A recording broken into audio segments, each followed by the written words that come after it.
93.9 FM. Playing all your go-to jams. KUAM-FM, Hagåtña, Guam. You're listening to The Link with Chris and Sabrina on Breeze 93.9.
Trees sway both night and day. Paradise, it's the only way. I got my mind made up about where I want to be. Can nobody take my home from me? There's no place like home. St. Bride's a And I'm proud of where I'm from. Yeah, there's no place like home.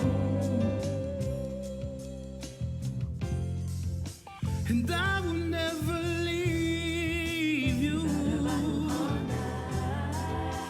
and I will never forget you. I will always take you wherever I go. So that everyone can know there is no place like home. St. Bride's a And I'm proud of where I'm from. Yeah, there's no place like home. There is no place like home. St. Bride's a And I'm proud of where I'm from. Yeah, there's no place like home. There's no place like home. St. Bride's a St.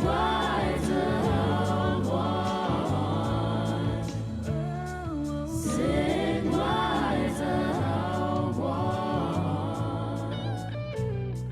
St. Bride's a St. Bride's Stay connected through The Link each morning on Breeze 93.9 FM.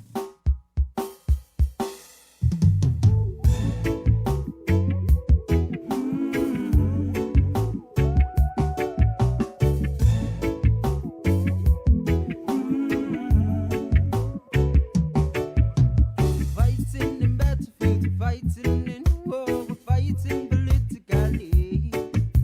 Children, they hungry, no roof over their heads, so why can't we all get along?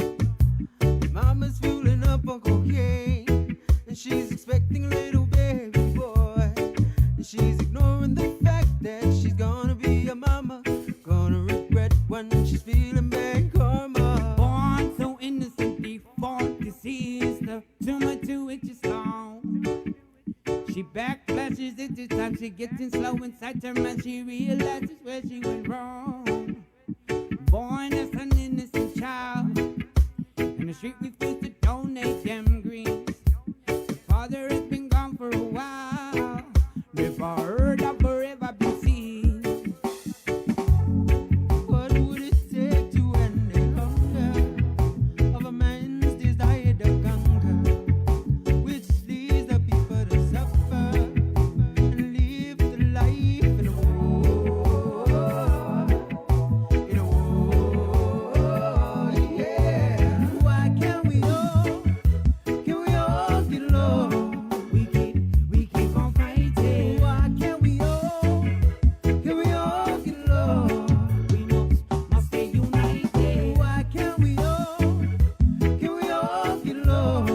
We keep on fighting. Let me tell you about the things I've seen, I swear it's quite the sight. The kids, they doing drugs and all the leaders like to fight. And when I hear about the war and that they're sending more, I just got to ask myself, just what are we fighting No roof over me head, mama, papa always fighting. Me brothers and me sisters, we cry.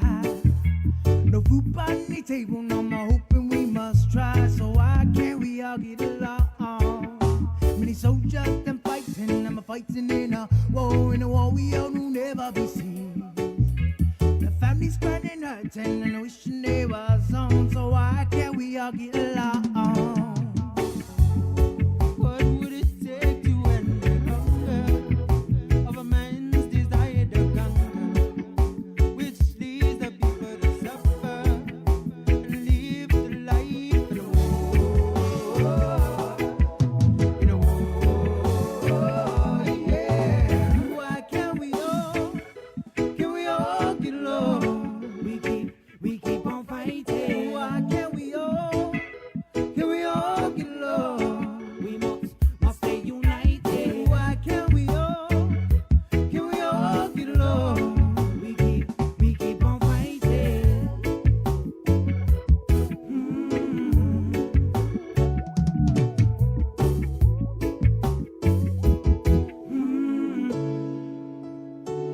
I just want to say, can we all get along? Can we get along? Can we stop making it horrible for the older people and the kids? Stay connected through The Link. Each morning on Breeze 93.9 FM.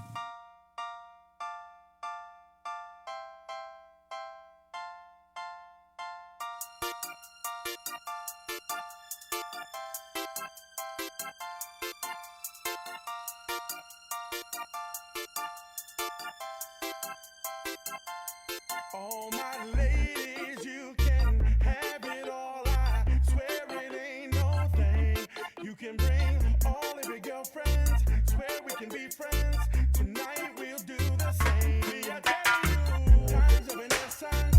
There is no question who you are to me, girl.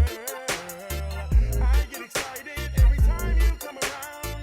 We can lay it on down. Tell me how you want it, I'ma give it to you raw. Skanking in them jeans, make a player wanna fall. Skanking all the way to my bed if you want. Let me know what's good and maybe we can get it on. Skanking in my bedroom, skanking in my bedroom, skanking in my bedroom. She call me Poppy when I cut her a Ramanani hustler. Get it, then I dust. Don't know with me, I'm no buster. Who's the one you call when you want beat all night? And you know me, I the best. Refer to me as Mr. Right.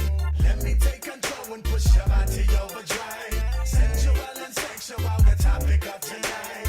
Ooh, I know you miss this. Turn you to a gymnast. Physical fitness. Your camera is a witness. You can be my mistress. Better get my temptress. Call me when you want it and I'll be there in an instant. Tell me how you want it, I'ma give it to you raw. Skanking in them jeans, make a player wanna fall. Skanking all the way to my bed if you want. Let me know what's good and maybe we can get it on. So curious and I wanna know what that body's hitting for. I can do some damage. I'm a savage with my totem pole. I'm about my money and about my paper. Hating on homie's gonna make me greater. Walk on by, say hi to a hater, see ya later. Perpetrator. These hoes are jocking, but I'm clocking at the same time. We doing shows after shows, I'm on my same ride. Oh, girls are sex fanatic, give it up, she gotta have it. I stick and move, then I'm off for the night, but I ain't talking Gladys. Gladys.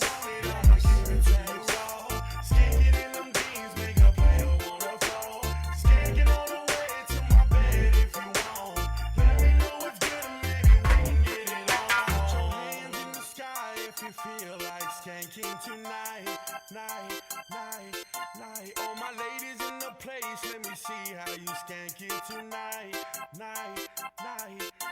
If there ain't no other beat like a reggae beat, let me see you skank a little bit closer to me now.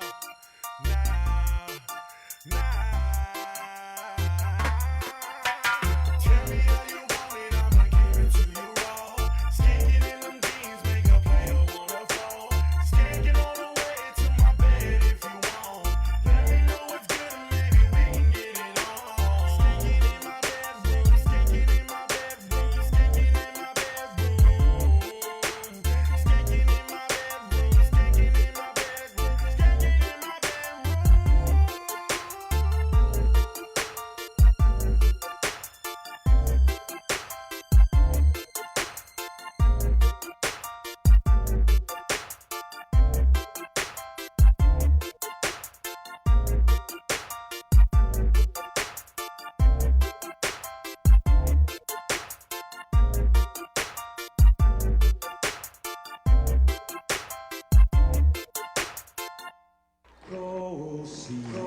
Rosinha uli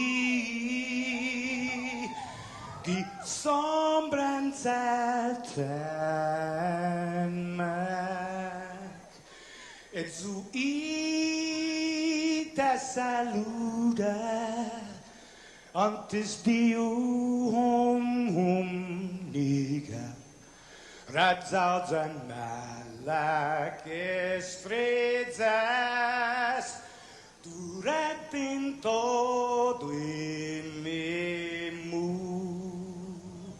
a nogi distância como cupo palo zaniman malak guafi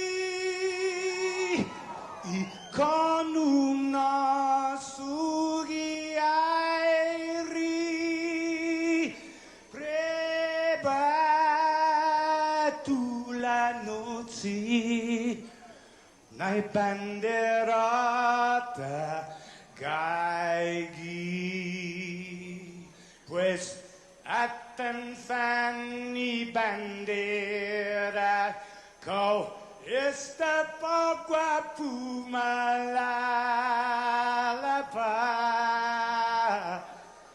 Gilo tanu man libri Sentami ti man ko badi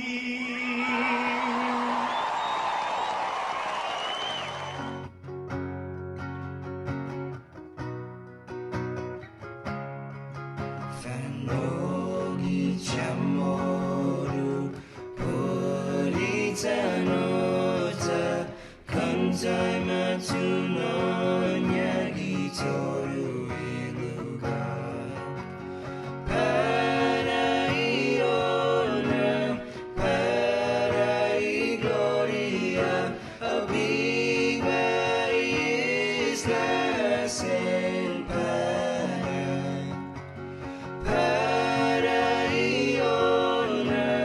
Parai gloria, a viva isla sen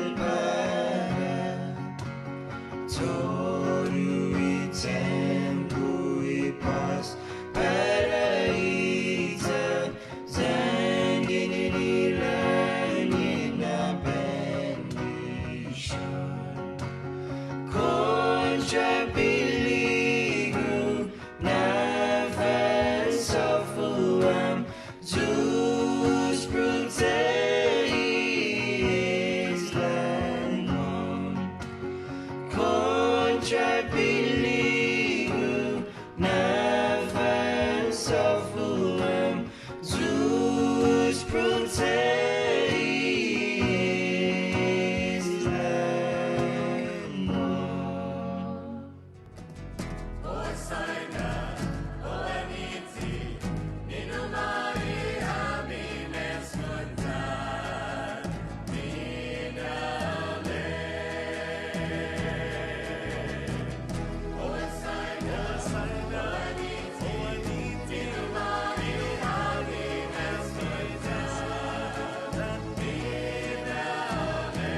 yeah.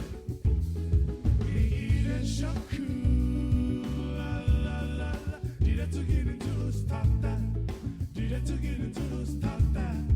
Did it to get into stop that? Did it to get into stop that? It's the who what been mine. Ihilo, Zani Biblia, Ibandera, Ibandera, Mohan, yes, yes, yes, Ibandera, Mohan, yes, yes, yes, Ibandera, Mohan, yes, yes, yes, Ibandera, Mohan, yes, yes, yes, Ibandera, Mohan, yes, yes, yes, Ibandera, Mohan, yes, yes, yes, Ibandera, Mohan, yes, yes, yes, Ibandera, Mohan, yeah.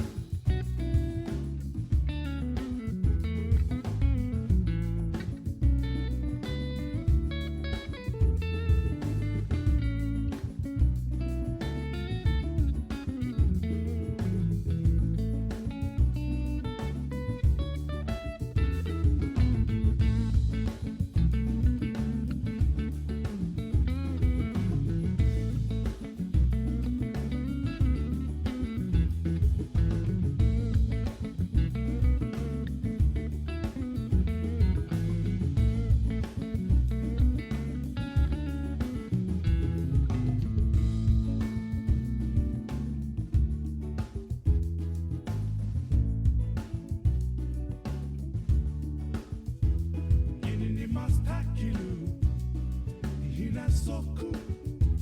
Kinini mastakalu, ikura sonu. Then imas figu, nani nasinyaku. Ufresi maisatu, parabaputei, then defendi. Ihinengi, kultura, lenguahi. Airi, hano. Tanitanu tamoru, yes, yes, yes. Tanitanu tamoru, yes, yes, yes. Ni ire shaku, la la la. Did it to get into stop that? Did it to get into stop that? Did it to get into stop that?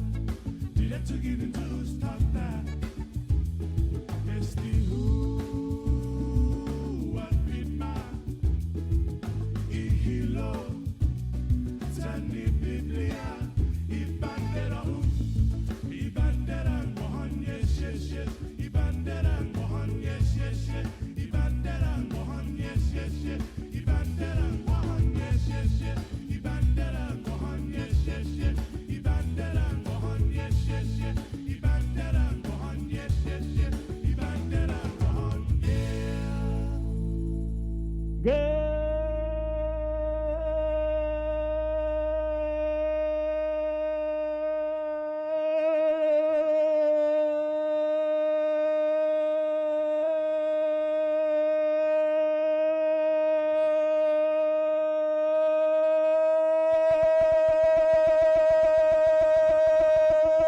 Good morning, Guam! Yeah.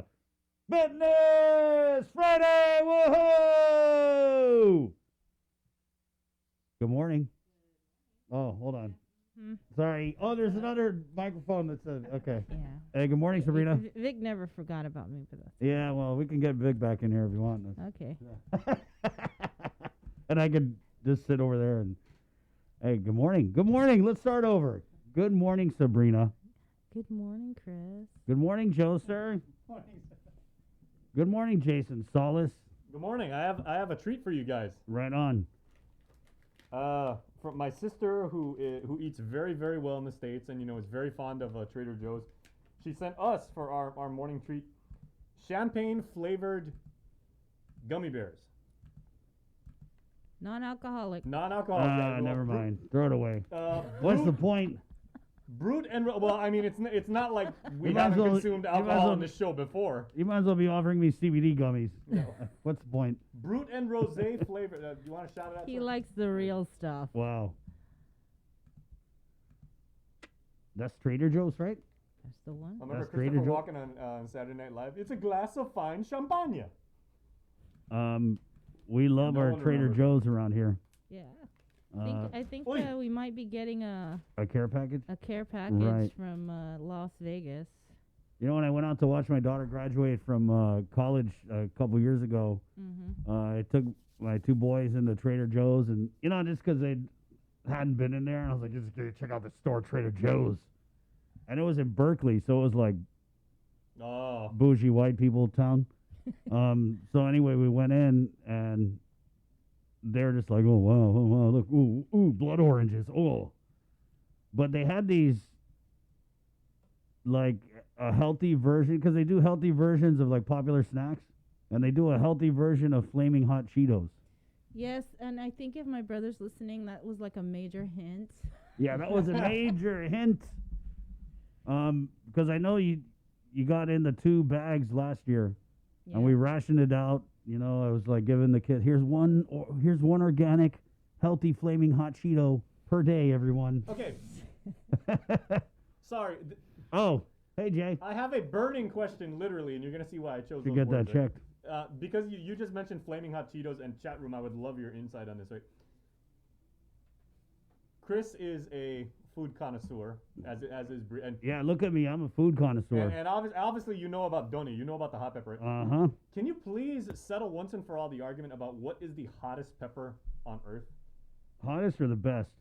No, the one that like, it's like nuclear. I mean, some people say it's the scorpion pepper. The I one think from, I think scientifically The one it's from the Chile? scorpion or something. is it the scorpion? Yeah, with a tail. It changes. So what they do is you have like the world's hottest pepper, and then someone will breed that one with another one, and then that'll be the hottest. Because it used to be the ghost pepper, right? Some people say ghost, some people say scorpion. and But I- let me tell you about the ghost pepper. It is pica, though it's very flavorful. So when you're getting like a lot of flavor with the hot, you might not notice how hot it is. But ghost pepper, I love it. It's like a body hot. So your ghost pepper, when you eat your ghost pepper, like with the regular donny, your mouth might not burn, what I call the mouth hot, but you're gonna feel it like you're gonna get hot, because they use ghost peppers like in curries, and so you're definitely gonna feel it. Oh man, when it gets down in your stomach and into the the nether regions. Let's say you got to have that toilet paper on, Passing through your intestinal tract. because the natives down there will get restless, and you got to Ooh. have your toilet paper stored in the freezer just in case. But scorpion pepper, it's more of just hot. It's just hot. It's hot in your mouth. It's hot in your noggin. It's hot in your fafa. It's hot. wait. Do we have that on Guam? Yeah, I think We have scorpion pepper on Guam. I know some people have grown it. I've gotten it. yeah, Yeah, that's- it's got I a little think I- tail. Yeah, you got some. Wait, but the ghost pepper, that's the one from Chile, right? I think. I don't know where it's from. I think it's actually from India. Oh, okay. Oh, okay. Yeah. My mistake. Because if you look it up, it's got like its Indian name or whatever. But the scorpion pepper, it's a little tiny. It looks almost like a little red pumpkin, and then there's a little tail, little tail at the end of it. The Okay, ghost so pepper, it kind of looks like a ghost. So now to give it some local context and everything like that. But the so Doni Sali, which has the very smoky flavor, exactly what I was going to that's say. not necessarily the hottest pepper, but there's just something about it. I mean, because it's Chamorros, basically. Chamorros are the best. So that's actually the best to me, Because you can cook pound with for it. pound. I mean, it's one thing to say if you have like technically what is the hottest pepper on earth, but you can't really do anything with it in recipes because it's like it's Yeah, like a scorpion pepper, you got to use like just tiniest little piece, or just throw it in there and go for it. You know what I mean? But the Doni Sali, if you've ever like smashed the Doni Sali with the lomuk down in in your vinegar, your lemon for your finadeni, the aroma, you just can't compete with it. And you got to work for it too because it's little tiny peppers. Oh, the seeds. No, just just little tiny ones. And then you got to Oh. stem it out. And some of the Doni Sali, it's like so little. But like we say, us Chamorro guys say, Ah. just because the pepper is very little, don't mean it's not hot. Okay, tell you what. We have some Good we have morning. some expertise coming in from our comment streams. Ben Scott Schiff. Hey Ben. What's up, Ben? Hey, Happy New Year. Hey, bro. Ben. Hey. He's saying the hottest pepper is the Tinian Tautomona. That's interesting. Tinian, yeah, their pepper is hot. And then Kyla Corner says Carolina Reapers. Yeah, REAP. Okay, when you there's have a some- pepper, that's what I'm basically named saying, so- Reaper, it'll be the scorpion, and then it's the Carolina Reaper, and then they're gonna breed the scorpion with the Reaper, and it's gonna be like the Screeper. Why do you have to like name peppers after like Death. scary things though? It's like Yeah. the Grim Reaper pepper, the Sidewinder missile pepper. Hey, remember when we did that shoot with Milk on the weed? They have all kinds of different names. Right. It kind of sounds like the same thing with this with the peppers. Oh, it's all Right. like the branding It's just of it. like weed. They give it a I name. I bet you it's a psychosomatic thing because when you eat it, it's like, oh man, this is the Carolina Reaper. Ooh, yep, that's and it's a little bit more hot than it actually is because you got it in your head. But I remember when habanero was the hottest pepper.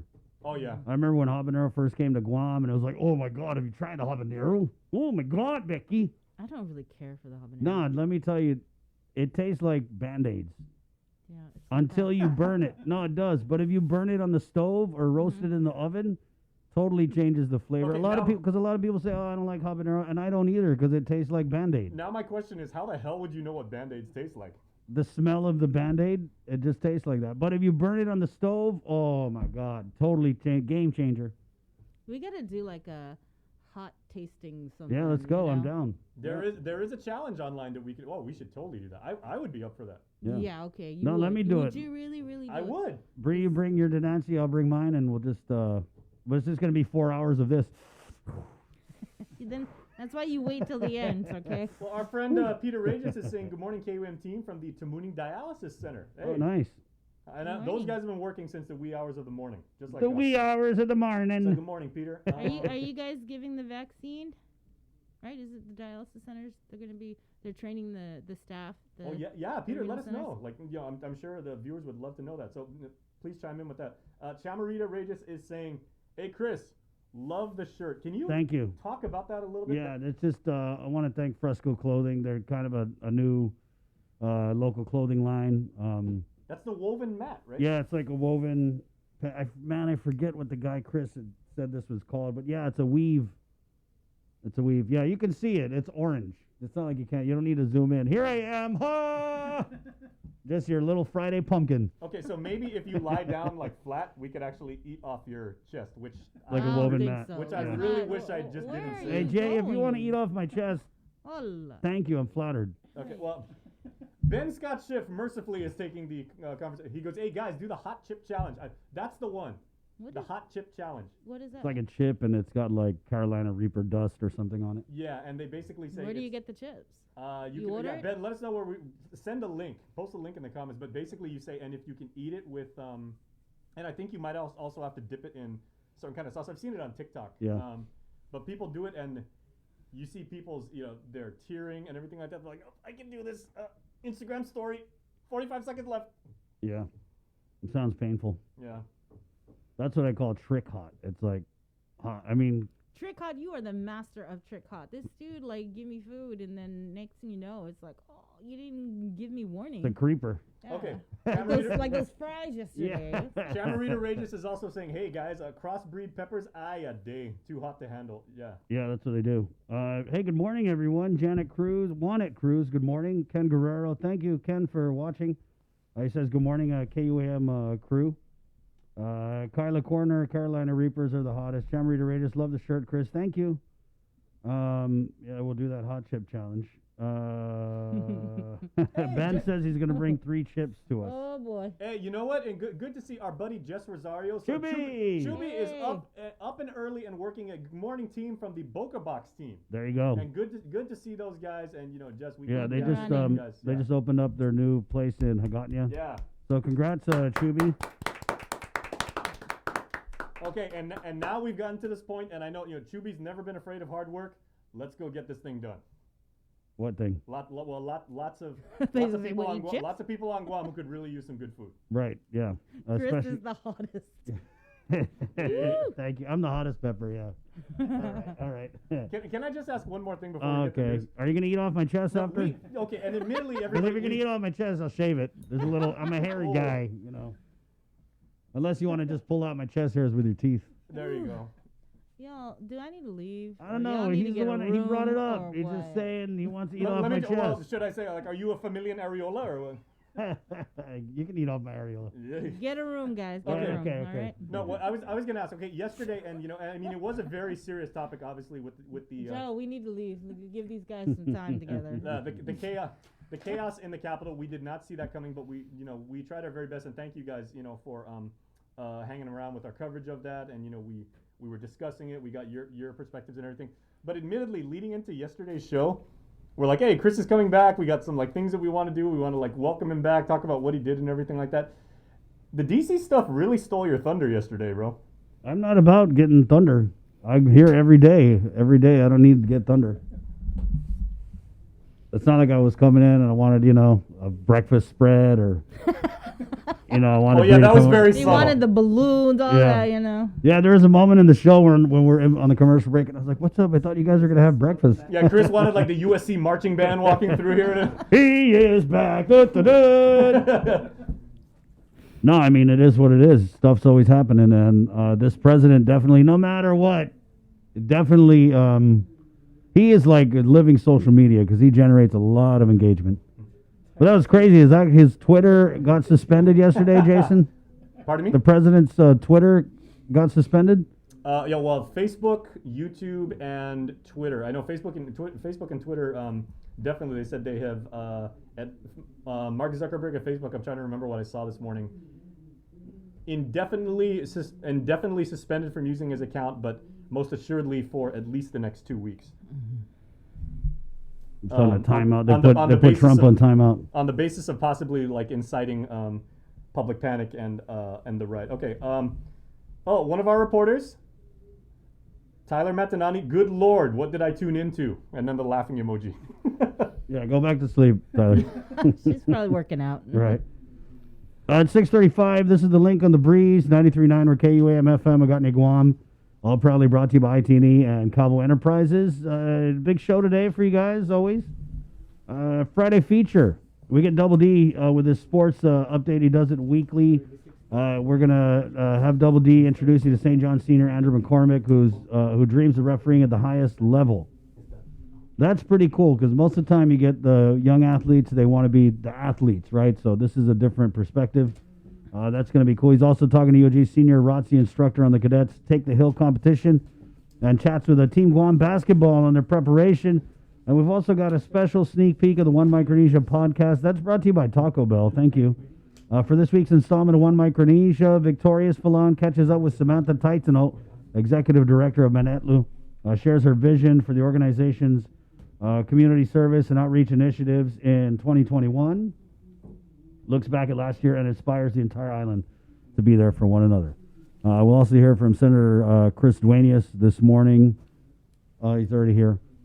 As he's introduced a bill, Sabrina, that would strip the governor of would it strip the governor of her the emergency declaring superpowers?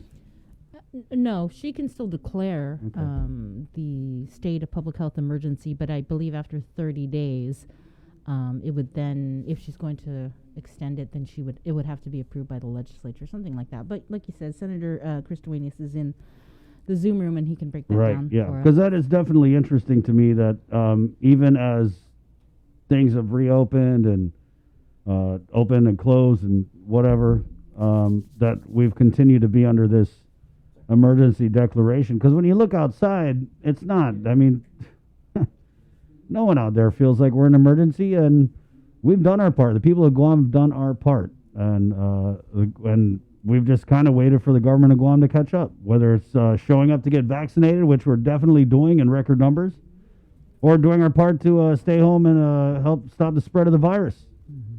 Right? But I think that this government likes governing under these emergency declarations because there's no transparency, there's no accountability, there's no transparency, there's no accountability. Did I say there's no transparency, no accountability? I was just thinking last night, Bree. No, I don't think. What was that again? There's no transparency. No, they love it. The open government law suspended. I mean, sending a FOIA is like pulling teeth. This is what they want. They want to govern us through video messages with as little interaction with the media and the public as possible. Remember when we used to get the press conferences And you used to hear from your governor, you used to hear from your lieutenant governor. We do our part to get them on here on the show to, get it out to you guys. But, I mean, as great as we think this show is, we don't reach everybody, right? And so, totally disappointed in the lack of communication. Yeah, that's it. Lack of communication. I mean, for me, just because you send out Joint Information Center reports, and just because you send out beautifully produced videos, does not mean that you're being transparent. Nope, not at all. And that's what they've replaced actual, real transparency with, is one-way communications.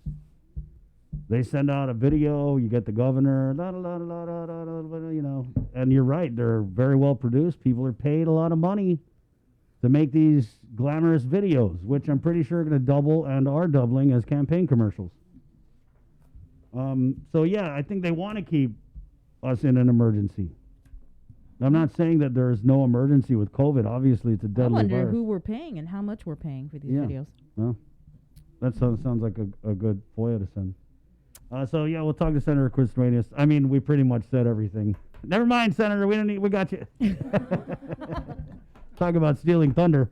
Yeah, so we'll talk about that coming up at 6:39 now. But first, let's get into the news from the KUAM news team with the very latest.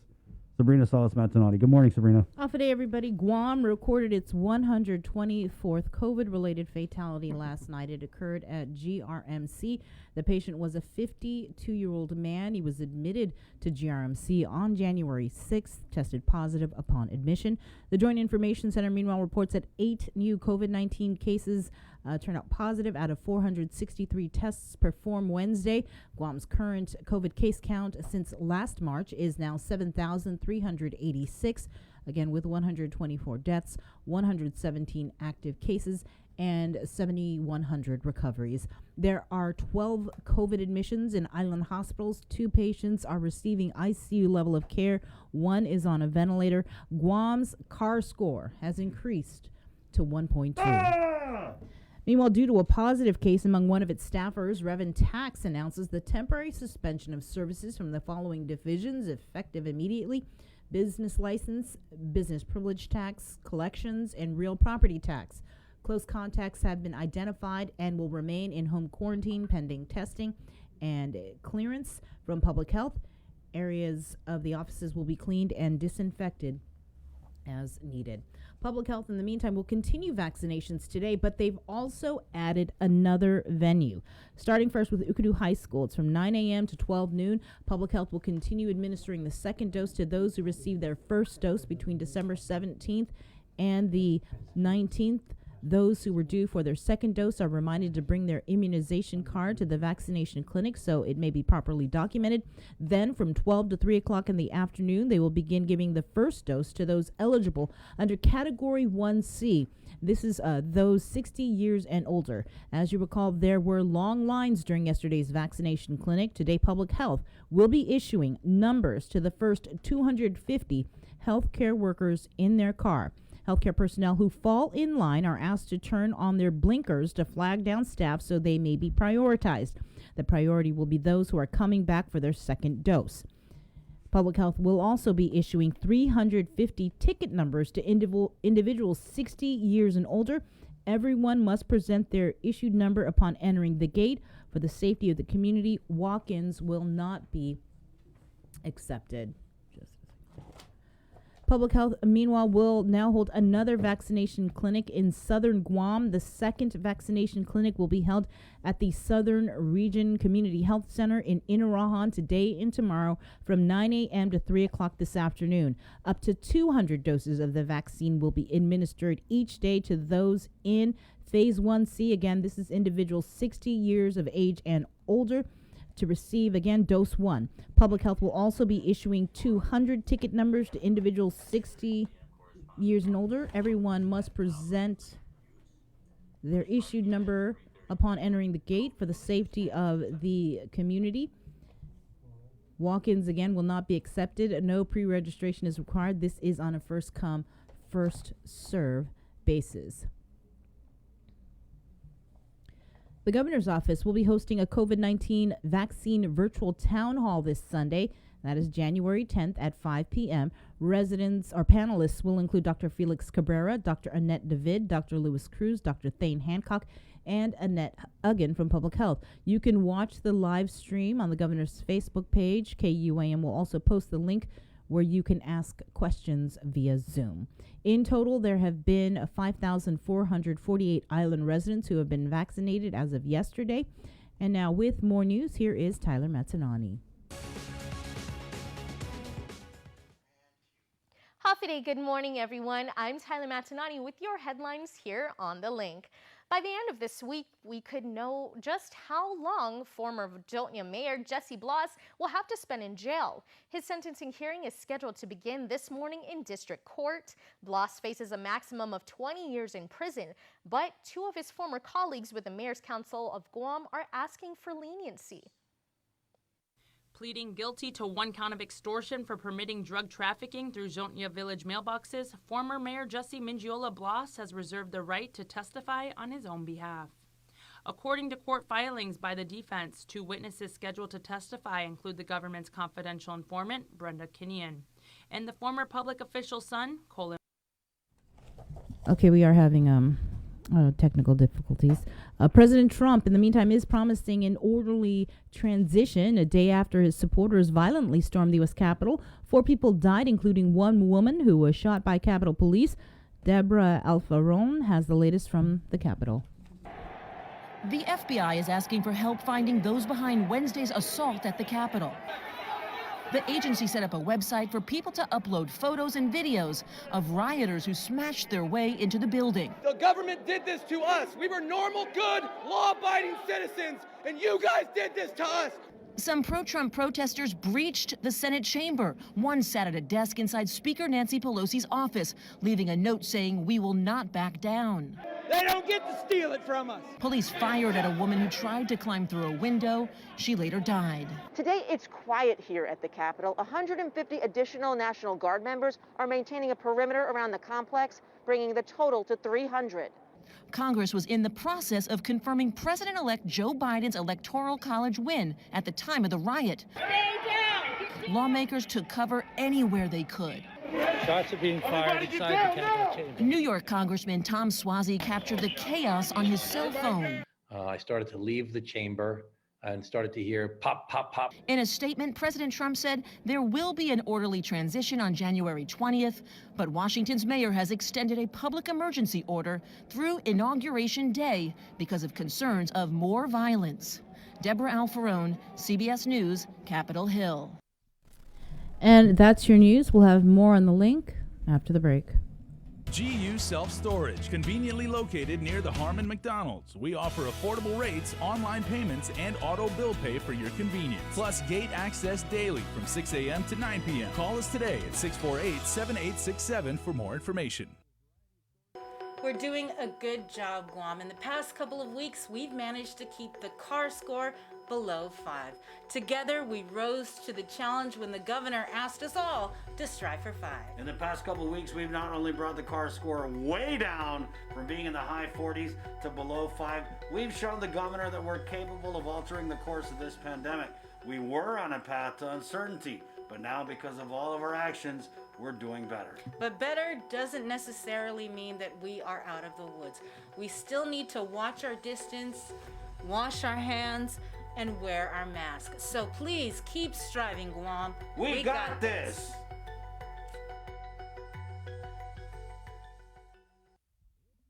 It takes all of us to protect Guam. Join the Guam Visitors Bureau in our social media campaign series aimed to protect our island and each other in this COVID-19 era. Participate in the Protect Guam movement by wearing your mask, showcasing Guam's heroes, staying active, and downloading the Guam COVID Alert app. Post and share your content with us, use the hashtag ProtectGuam, and you could win $100. It's that simple. Check out visitguam.com for details. Let's reclaim our lives, our economy, and our tourism industry. The relationship between Guam and Manila, Philippines is undeniable as we share similar cultural traditions, history, and heritage, with generations of Filipinos calling Guam home. KUAM presents a monthly look at the capital city featuring in-depth and engaging interviews on everything from medical tourism to new business and government leaders. Veteran newscaster Nestor Lecanto delivers Beyond Our Borders. This special program is brought to you by the Bank of Guam and KFC. Half a day. My name is Chimamba Kwem, Tuberculosis Enhancing Disease Program Manager for the Department of Public Health. As Guam continued to deliver critical services during this unprecedented time, we must do everything in our power to protect the health and safety of our people. Continue to encourage wearing a face covering, practice social distancing and washing hands. These practices are becoming especially important as we begin to reopen our great island. Prevention saves life. For more information, please call 311 or check out our website at dphss.guam.gov. You're watching The Link with Chris and Sabrina on TV 11, but don't leave yet because we're coming up next on CBS This Morning. We got your 6. At 6 a.m. with The Link on Breeze 93.9 FM. Bree and I connect you with all the latest news and information you need to know to start your day. Then check back with Guam's news leader at 6 p.m. for the day's top headlines with KUAM News Primetime. From 6 a.m. to 6 p.m. and everything else in between with KUAM Digital, we got your 6.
I like to call this Guam Him B.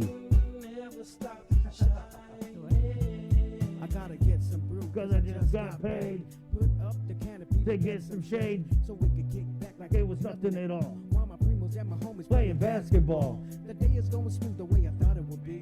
Me and my family by the coconut tree. Relaxed, waiting for the food to be done. My nephew's calling me to play one-on-one. I said, wait, boy, nanga boy. How to make this tinac-tac. And then I gotta cook the tatigas. So, morning, Jason. You know what? Our friends in the States, they can have like the 4 seasons and everything, like the actual seasons, not the hotel. Yeah. Give me 10 months of summer and 2 months of rain. I'm happy with that for life. I could do without the snow. Thank you. Yeah, I know the senator agrees. He was nodding right there. 6:52, Friday, the 8th day of January. Welcome to this episode of The Link. Let's just get right into it. Returning Republican Senator Chris Duenas joins us in the KUAM News Zoom room. Nah, Senator, not even a week in office already causing trouble, trying to take the governor's powers. Get to fun? Happy day, Chris Hey, and good morning. Bree and Jason. Happy New Year to the team there and the KUAM family. If I can just take a moment to join the Republican Party, the Democrat Party, and the governor's office, along with the legislature, and in my individual capacity to completely condemn the violence in our nation's capital. I think it is a horrible demonstration of anarchy and not democracy in action, and I hope it stops immediately if it hasn't already. And I pray for our nation and our island going forward. And I just wanted to be able to make that statement, and thank you for allowing me to do that, Chris and Bree. Yeah, Chris, listening to your opening discussion with Bree about this bill, you summed it up. So yeah, I see you guys. Maybe we should go fishing now. You handled it well, Chris. The thing is that if I could just break it down, I could see early on in this pandemic when there was so much uncertainty, and I want to congratulate KUAM and your team. You've done an amazing job ever since this began. You have had professionals on board, you've had the medical team, you've had public health. You've really done your job to make sure that the community really understood from the medical perspective and what was going on. You even had doctors who were going at it. I've said this on the campaign trail, Chris, don't you understand the science? I said the science is arguing with the science. But you've done a great job, and you've done a lot to educate the people. So I want to congratulate you on that. Hold on, Senator. Senator, stand by. Are we recording this? Okay. Okay, go on. You were saying. Yeah. So for the first 4 to 5 months, I could really see where people understood the consistent renewal of the public health emergency. First of all, that's when the bulk of the federal monies were coming into Guam to help with this disaster. And we all know that emergency declarations and disasters, you need a certain amount of the government's declaration. In storms, we always go to the president, ask him to declare us a natural disaster area so that it opens up the spigot for federal funds to flow. And I completely understand all of that necessity and requirement. But as the months wore on, you saw with some of the procurement with quarantine facilities in the early phases, some senators had an oversight on that. They had difficulty with some of that procurement, and those operations were changed. I believe we saw that happen. There was some concerns really along the line with the open government law and some of the additional procurements. And then there was also, the governor at one point had requested additional powers, and that did not pass muster with the legislature. I think she wanted to continue to increase the traffic restrictions. There were several bills that were introduced, and they did not pass at the legislature because I think the legislature felt as though what was in place was adequate. So fast forward to today, I think even with the surge in July and August going into September, we were notified that the capacity had been built up. We've built relationships with the Naval Hospital and the Admiral. We have additional resources for GMH. GRMC moved from being a non-COVID hospital to start taking COVID patients. And so you saw that the standing up of the resources, and I want to congratulate all the frontliners as much as I've congratulated you, that they've done everything that they can with the resources that they have. And you saw that capacity being built, and even the declaration from the governor that the capacity was adequate and that we were doing a good job and it was under control in terms of you brought in nurses, from stateside under emergency powers to be able to, take care of the crisis we had at the hospital with all the infections of medical personnel. So this is no way, casting aspersions on the management in particular. What this is an effort to ensure that we have broader communication, because while all this was happening, there were voices in the private sector coming from the businesses saying, you know, we have met the requirements that other businesses have met. We have spent millions of dollars mitigating things, you know, within our stores, within our restaurants, within our bars. You know, we think we have reached the same capacity or better than the current businesses that are open. And so those voices started to become louder. I think you heard that primarily from the Action PAC when they formulated endorsements for this past election. And I think one of the other most vocal entities was the Realtors of Guam. They actually had their own PAC, and their major grievance is really not just real estate transactions via title and the like, but the fact that the Guam Land Use Commission hasn't been meeting, and there is $2 billion in pent-up demand to be able to move through the regulatory process of being approved. And so we talk about recovery, we talk about our economy, we talk about things we need to do. This is not only about the businesses, Chris and Bree, but this is about the operations of government. You know, if I were governor right now, I would open up my conference room, the large conference room, the front office, and say, have the Guam Land Use Commission conduct its business down here. There's no reason why they can't social distance and get these applications going through, because that is what is going to set the stage for our economic recovery. We see in the paper today, construction is booming, but we need a workforce. Some of those projects, Chris and Bree, that are pending are workforce housing. Could you imagine if that doesn't go through? We don't build our workforce housing fast enough now that we've been given approval for more H2s, and they start taking up all the space in whatever apartments and houses that are left over, because that workforce has to have a place to stay.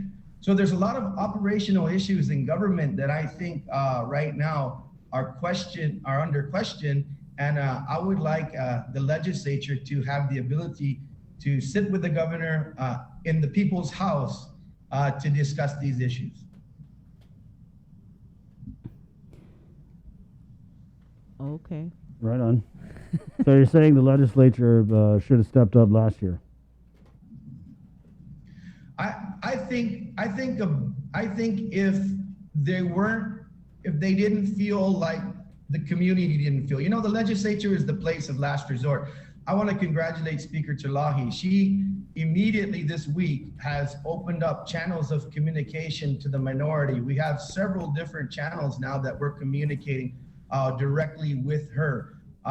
She has given us updates on all the meetings that she's had with the working groups and the front office.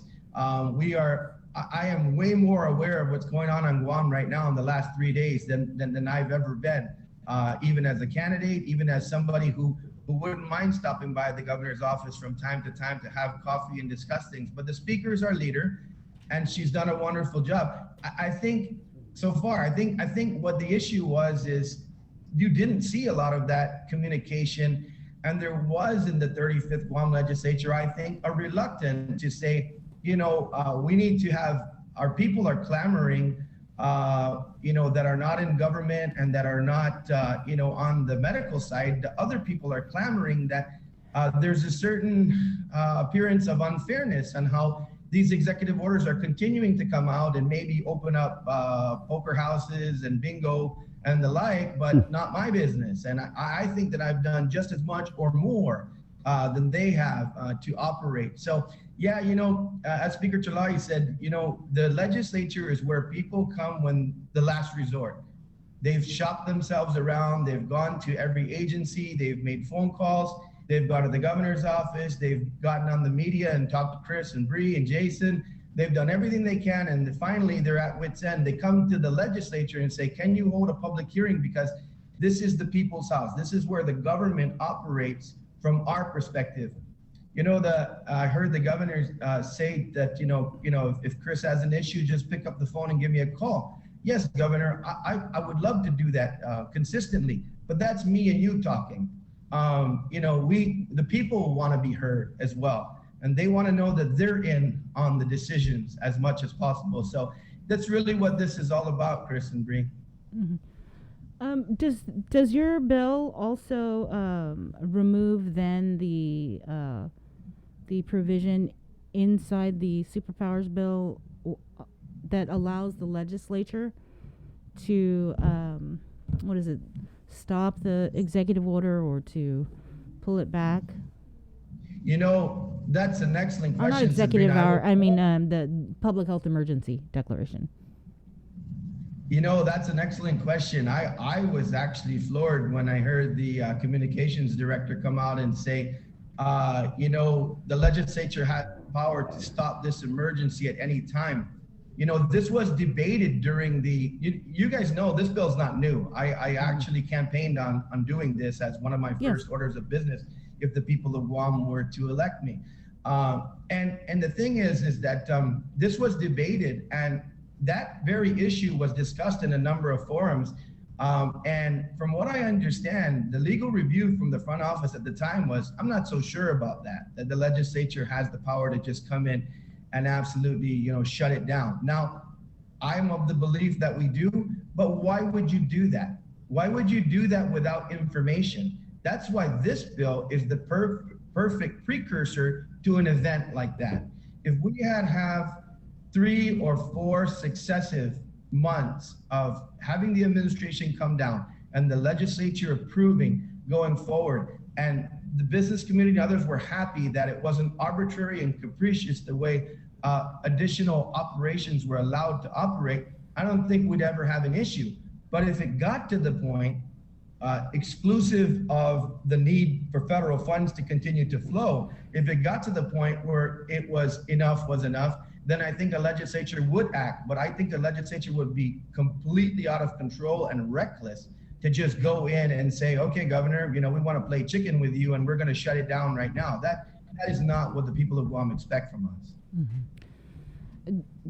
Did you want to ask anything else about this? No, I'm good. Okay, I did want to ask then about Bill 15. Can you talk about Bill 15, the Citizens Legislative Reform Act? Yes, Bree. You know,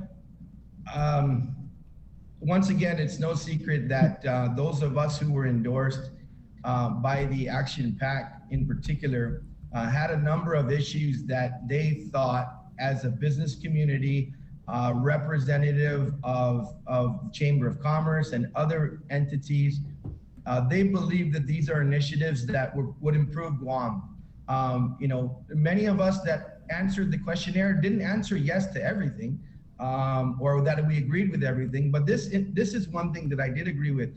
And, you know, I believe going back to maybe the 28th legislature, this has been tried no less than 5 times with a bill to be introduced in the legislature for a part-time legislature. And right now, if you do a poll, like the poll that was done during the election of those for and against, you probably only have 6 senators who would sign on and vote for a part-time legislature.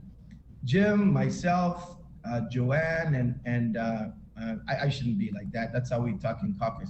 Senator Moylan, Senator Brown, Senator Ada, and myself, you know, came to the conclusion that it may be time to pass this along and have a referendum. And the thing is don't do that, you know, 8 months before an election where it's disruptive and can come across as being political.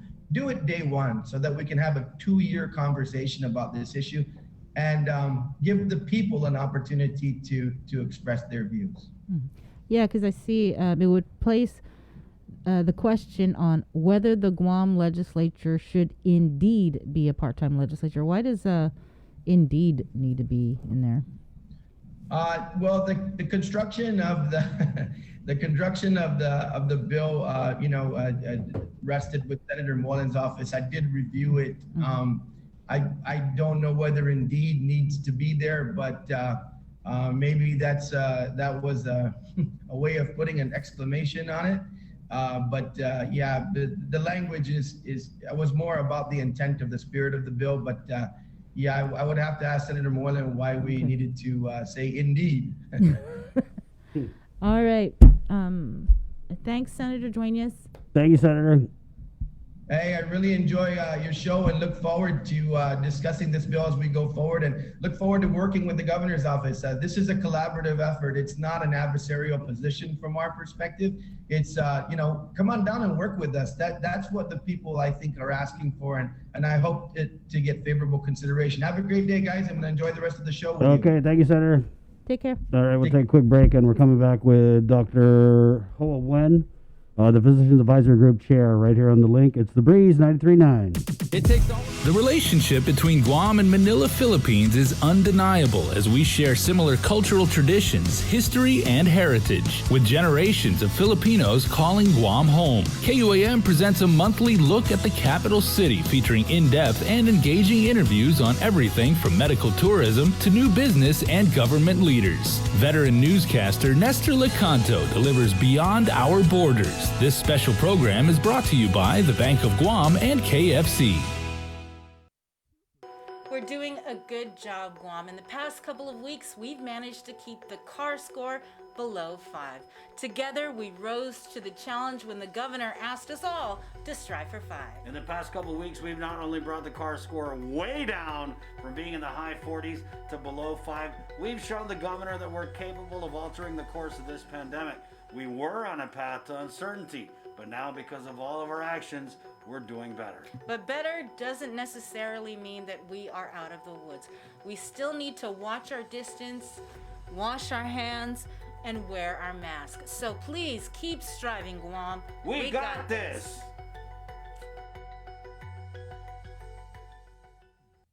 GU Self-Storage, conveniently located near the Harmon McDonald's. We offer affordable rates, online payments, and auto bill pay for your convenience. Plus gate access daily from 6 a.m. to 9 p.m. Call us today at 648-7867 for more information.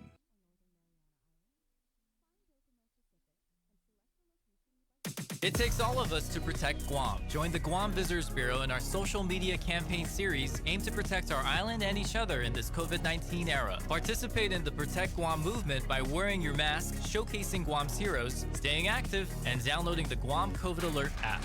Post and share your content with us, use the hashtag ProtectGuam, and you could win $100. It's that simple. Check out visitguam.com for details. Let's reclaim our lives, our economy, and our tourism industry. You're watching The Link with Chris and Sabrina on TV 11. Stick around because we're next on CBS This Morning.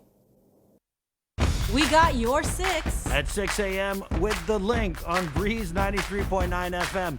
Bree and I connect you with all the latest news and information you need to know to start your day. Then check back with Guam's news leader at 6 p.m. for the day's top headlines with KUAM News Primetime. From 6 a.m. to 6 p.m. and everything else in between with KUAM Digital, we got your 6.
We got your 6. At 6 a.m. with The Link on Breeze 93.9 FM.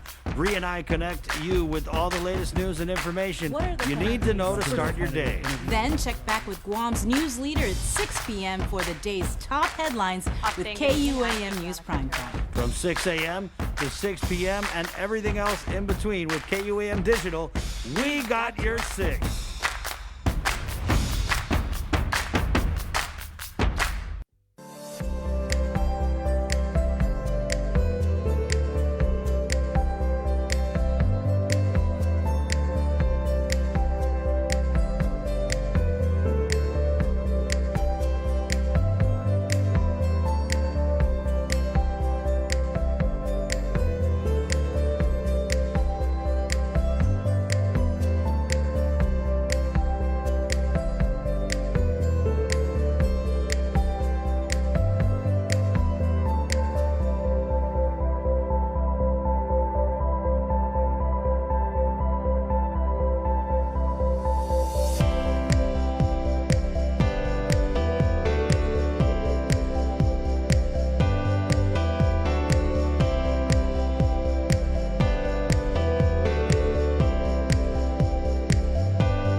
Hey, 716, The Link, The Breeze, 93.9, brought to you by Calvo Enterprises, IT&E. Jump right into the KUAM News Zoom room where we have the Physicians Advisory Group Chair, Dr. Ho Wen, standing by. Good morning, Doc. Long time. Haven't seen you since last year.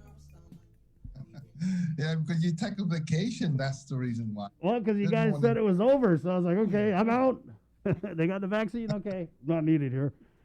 Morning, Doc. You didn't get quarantined, so it's okay. Right on, right on. Well, I stayed right here on Guam. Doc, so there's a lot to catch up on. I know that you had been coming on with Bree, but just what's the very latest from the Physicians Advisory Group this morning at 7:17 Friday? Yeah, you know, we talked a lot about the immunization, the vaccine. You know, we try to work with public health and roll out the vaccine to be distributed to the clinic, so that way, you know, the patient in the clinic does not have to go to Okadu or Inarahan for immunization, because, you know, you basically have a captured patient in the clinic already. There's a lot of Medicare, a lot of 60 plus with comorbidity that have the chronic care management in the clinic every day.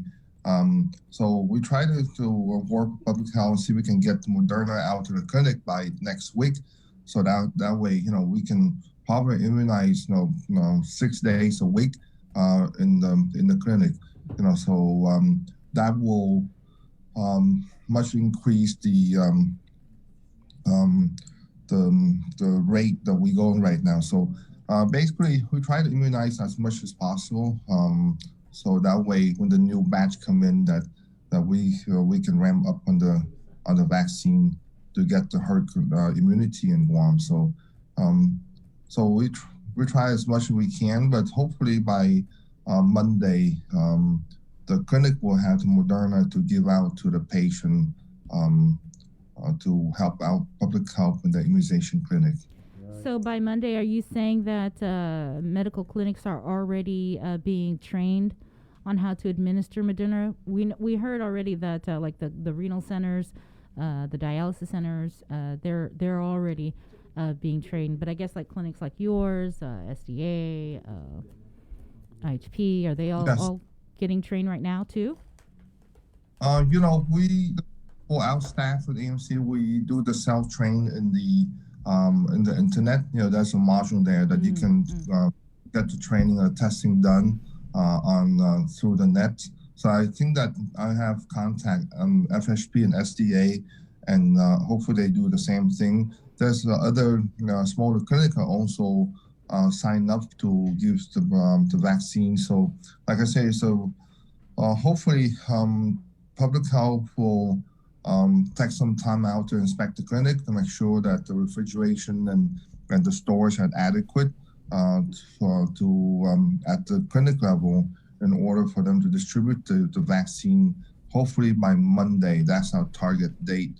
I know the public health are busy with the immunization today and tomorrow, but I asked them to see if they can do their best and inspect the clinic, so that way by Monday we can have the vaccine. That's some great news because I know although we are ahead of the curve comparatively when you compare us to other places like the States, there's no doubt that public health has kind of struggled with just the large amount of people, especially Maramco, who want to get vaccinated. And we saw this, multiple times just as recently as yesterday. Lines stretching miles and miles. I mean, these were looking like the line to get food distribution way back in the first wave. And so, like we had said yesterday, we understand the enormity of what public health is trying to do. But it kind of seems like they could have used more heads at the table maybe. And so I'm glad that you guys are being, I just was talking about this last night, like deputizing these tier 2 clinics to assist and kind of ease up on the backlog that we're seeing. We're also finding out that they're mobilizing the Inaran Public Health Center. Right. And just on that note, real quickly, what happened yesterday, because of the long lines, apparently the Guam Regional Medical City stepped up to help offer vaccinations.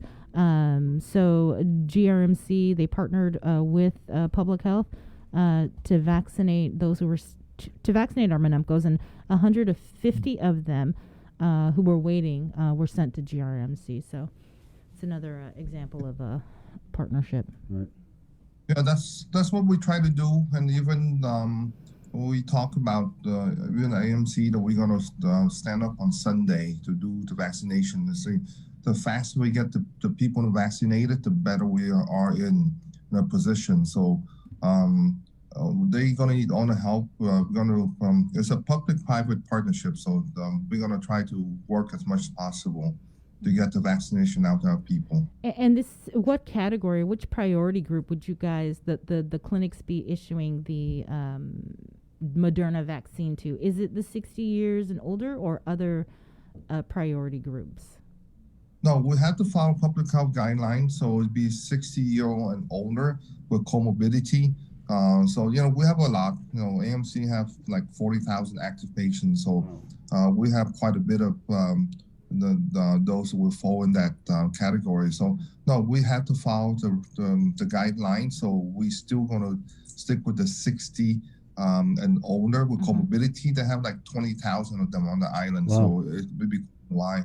And I don't think that even with the current number of vaccination we have on the island, we won't reach that 20,000. I think that we receive shipment coming from the federal, but I think at this point, whether you give the first dose, the second dose had to be kind of put on hold because with the Pfizer, you have 21 days to be given the second dose. Moderna, you have 28 days. So you got to make sure that you have the second dose ready in storage for people to get when the time comes for the second dose. Doc, with public health and with them doing the pre-registering for the Monumco to get the vaccine, and then you saying that you've got thousands of patients in your database who fit this category. Do you think we're missing some people who are maybe not doing the pre-registration with public health? And are you guys hoping to kind of fill in those gaps with the information and kind of like the roles of data that you guys have at the clinic level? Yeah, they're going to be a lot of people missing. We kind of take a list of all our patients that come in the past 2 to 3 weeks or so that supposed to have the vaccination, and they fit into those categories, but they have not gone there just because some are concerned that the wait is too long. So they just wait till the clinic have the ability to do that and come in and get the vaccination through the clinic. Nice. So how long has this conversation been in play where the government of Guam telling you guys that, hey, we might need you guys? Is this just from yesterday or has it been a while? No.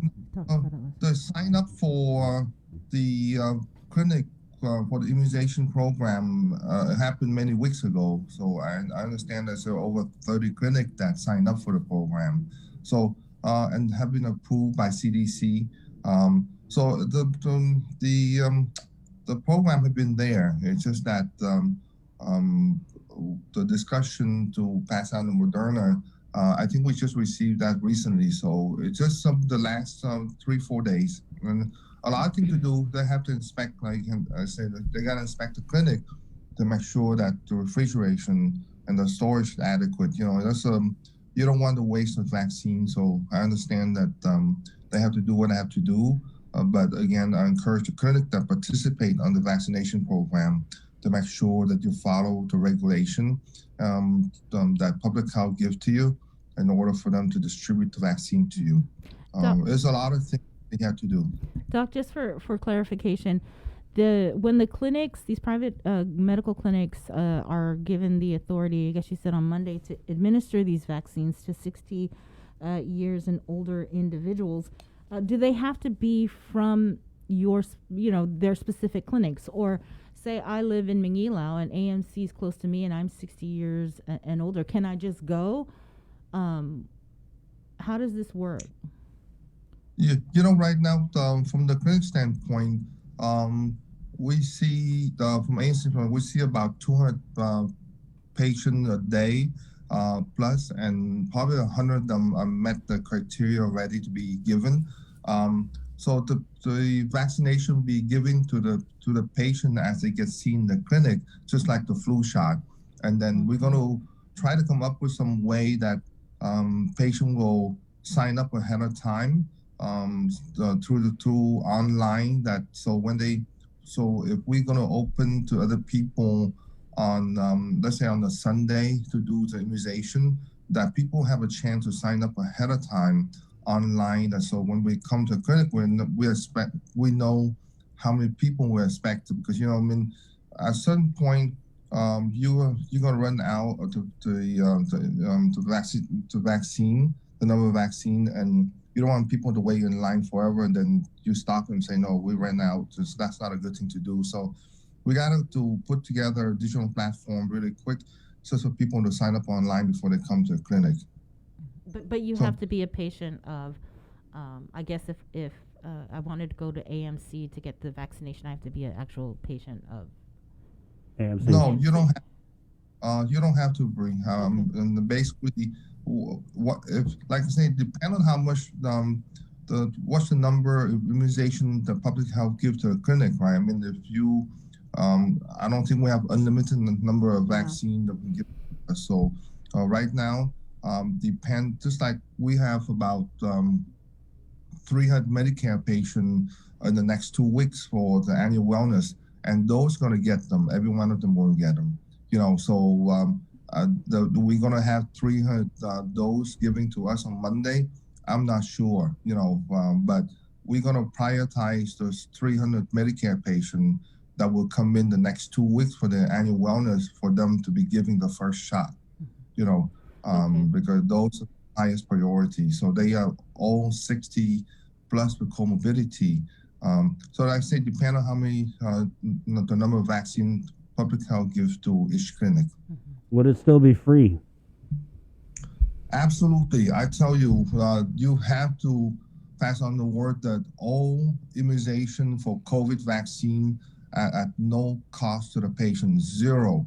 The clinic or anyone gives the vaccine to, CMS have a fee schedule that you have to bill CMS. All the private insurance are covered, so there's no reason that any patient would pay anything for the COVID vaccine. So I put in a chat that if you hear that anyone pay anything for this thing, no, we gotta know, because this at no cost to anyone at all to get the vaccine. We do have a question here. Will the other places giving vaccinations have the list of names from the mayor's office? The mayor office have come up with a list of homebound patient, and HSP is supposed to have the contract to go out and give to the homebound patient that have comorbidity at home. I know the mayor supposed to come up with a list of homebound people to do that. I know we were talking, and we're gonna try to adopt certain village, and we're gonna go out to certain village, and if public health allows to do, we're gonna pick up those village to do the homebound through the clinic ourselves. Again, it's part of the community service, so we like to volunteer to do that during the weekend if we can. That's what we like to do, just to make sure that people those Minumco that cannot leave their house can have the vaccine as much as people that can leave the house. What about just real quickly for our viewers and listeners, if you do have an elderly resident that fits the criteria to get vaccinated, but they are homebound, today is the deadline for mayors to finish compiling those lists to turn into public health. So again, if you have not contacted your village mayor, you need to do so by the end of today. We had a comment here, Doc. The clinics, do you guys have the proper storage facilities or, storage equipment to store the vaccine? Yes, the Pfizer, there's no way. Pfizer is not going to be. So just the Moderna. Be very specialized. No, that's like -70. But Moderna is very much, you can store it into the refrigerator, the normal refrigerator. I think it's up to 5 to 7 days when you defrost them. So yes, the clinic will have the ability to do. That's why I was saying that public health, I asked them, please take some time to today or tomorrow and do your round to all the clinics and sign up and approve their refrigerator and their storage, so that way on Monday we can start this program. I talked to the director, make sure that someone will come out and inspect the clinic to make sure that today or tomorrow. But yes, you have to have the adequate refrigeration. Okay. Were you done with vaccine? Yeah. Okay, I wanted to ask about quarantine. Did you guys talk about the quarantine protocols during your meeting yesterday? Yes, there's a new strain in the U.S. already, and sooner or later, with all the traveling, people go back and forth, and there's a much more incoming passenger now than before. Yes, we have to be very carefully calculate and come up with a plan to make sure that we be able to catch any positive coming into the island, because we like what we have right now. Our CAR score very low, and we cannot get our guard down. There's plan that we put in that very much stricter than we are right now, not regarding the duration of quarantine. It just requests more testing. So we like to have people tested some 2 hours before they come in with PCR. antigen test when they get here, and then another PCR test about 4 or 5 days out. So it's a 3-test prong that we try to do as much possible to catch anyone coming in with the virus. As you can see, yesterday there's probably the highest positive in the quarantine factor, like 6. That's a lot. That they turn positive in the quarantine factor. I think we're going to have a higher number of positive in the quarantine facility, just because, like I say, after Christmas and New Year, the U.S. supposed to be, going way up, and this where the peak is on the 15th of January, sometime around there. So we really have to be careful on incoming passenger. Again, the number of incoming passenger are getting higher every day. So I know there's a concern on the limitation, the Q factor, because I think there's more people on the Q factor now than before. So again, this plan here, I passed it out to all the physicians yesterday. So we're gonna take our time, review it, and we'll present to the governor once everyone have the input in there. I just wanted to go back, Doc, if we could, just to the vaccine real quick, and the variant. You're talking about the new strains of COVID. Does the vaccine cover those new strains?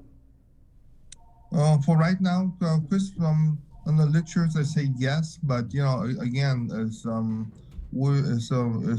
a waiting game to be seen, because the new variants out there, if they have to modify the vaccine, that they have to. But at this point, the literature say they do cover the new strain. So I don't think no one know for sure 100%, but I would highly encourage everyone to get the vaccination.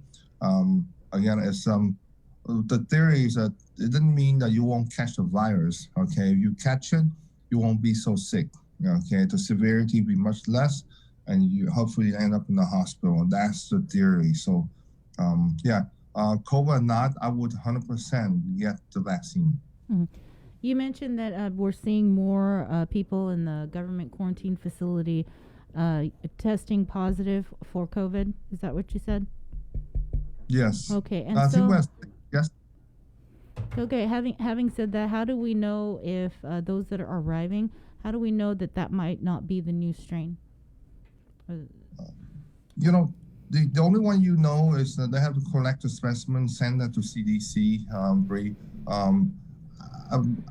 We didn't ask public health yesterday. They do that or not, but if they don't, then I think we should plan to do it, because again, the new variants are much more infectious than the current virus at this point. And I think up to 70% more infectious than the current COVID, the current strain we have in Guam. So we have to be very careful. I don't know how it's going to be more infectious, or how it's going to be very.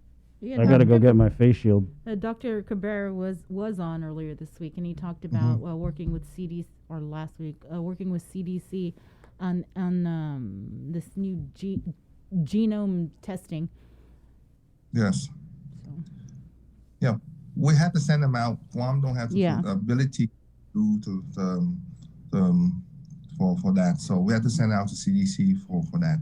So then the quarantine protocols right now is still going to remain the same. 6 days in, take the test. If you test negative, home quarantine on day 7 for the remaining, 8 days? Yes. Okay. Yeah. With the COVID, the Guam COVID and the Sarah Alert download in your phone. Okay.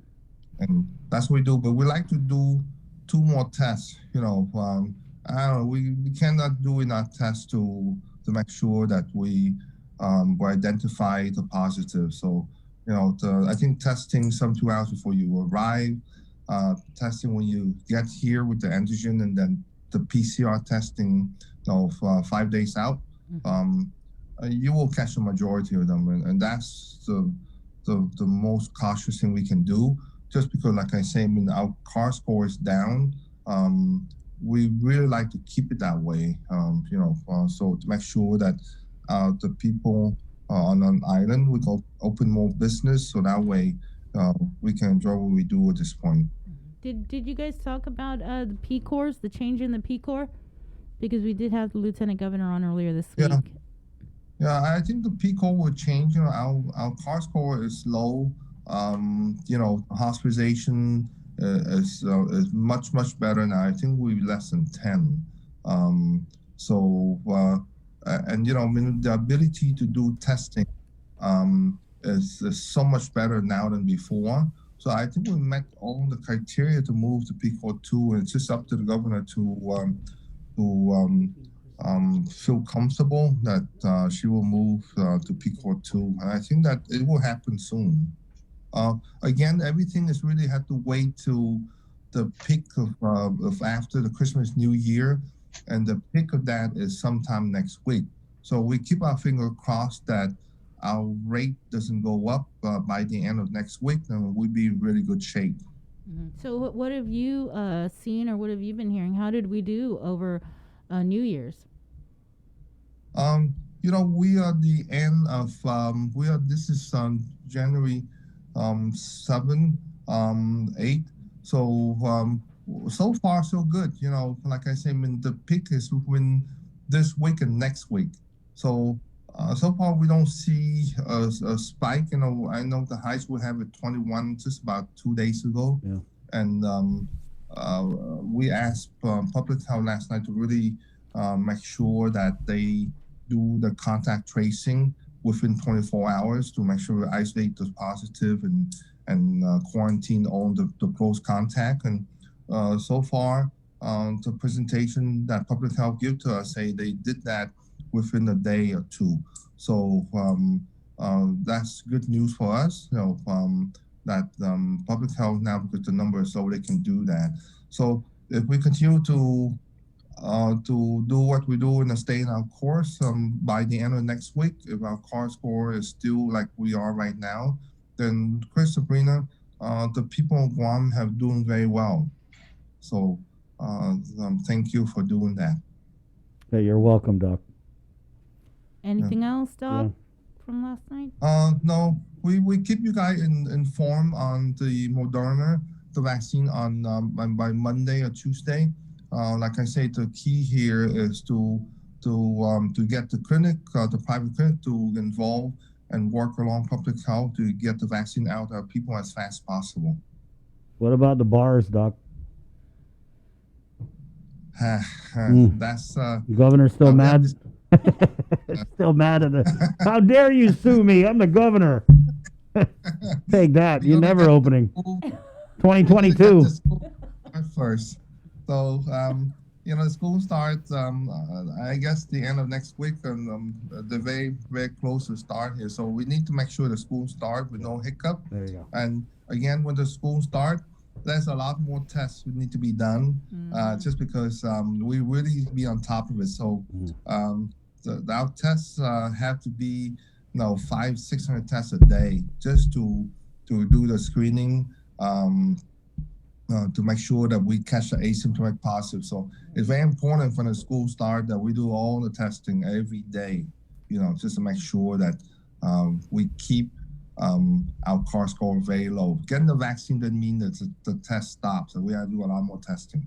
So did you get your lecture from St. John's about? I'm hiding from Mr. Kelly. All right, thanks. Yeah, you sounded like you were pretty in trouble. I know.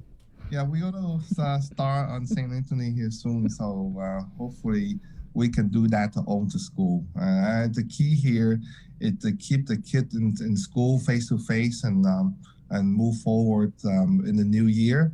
We have a lot of goals we have to set, and we have to try to reach all those goals during 2021. All right. Thanks, Doc. Thank you, Doc. Good talking to you. You're welcome. Have a good day, guys. Be safe. Okay, you too. All right. I don't know what to say anymore.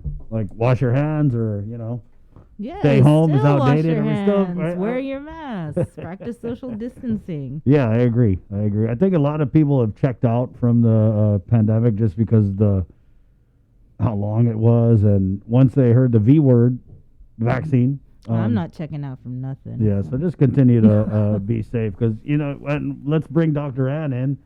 Dr. Ann Pabutsky, our territorial epidemiologist, 744. This is the Link on the Breeze, 93.9. Good morning, Doc. Morning. Let's just start there. Is it over? No, it's not over.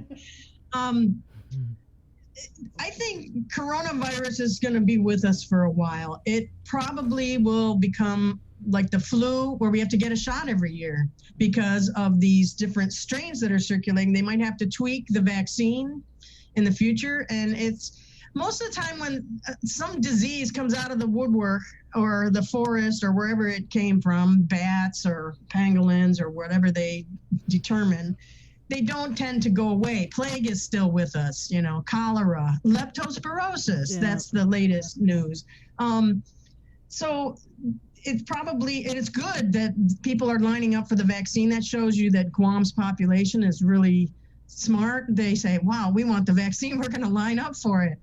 And that's great. We need to get it to between 70 and 80, probably 85% is best for herd immunity. We need to get everybody vaccinated. And once that happens, it'll probably be something you have to get every year, as they're going to have to tweak the vaccine every year, and people will just have to line up like your flu shot. Right, Doc. So let me ask you, between now and herd immunity, what are the key things that the people of Guam need to do in that window? Because it's not going to happen overnight. Well, I don't think masks are going away. I don't think social distancing is going away. I think the restrictions will slowly be lifted to see how we fare on the island. We're doing really well, as Dr. Wen was talking about. We look really good compared to the U.S., and we need to get, mass vaccination, and then we need to see how it goes. Doc, we can get to. Did you get vaccinated? I got my first shot. Okay, good. How do you feel? How'd it go? Nothing. It was like a flu shot. I had a sore arm. Yep.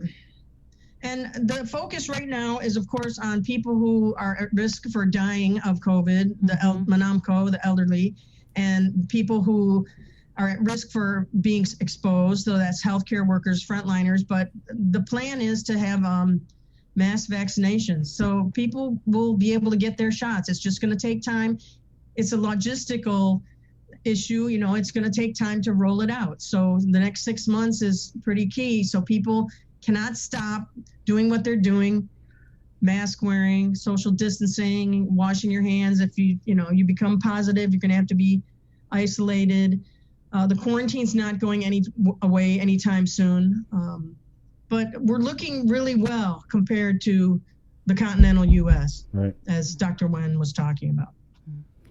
I noticed that you guys have actually started to put out more detailed information with those reports. I want to say it's not a daily.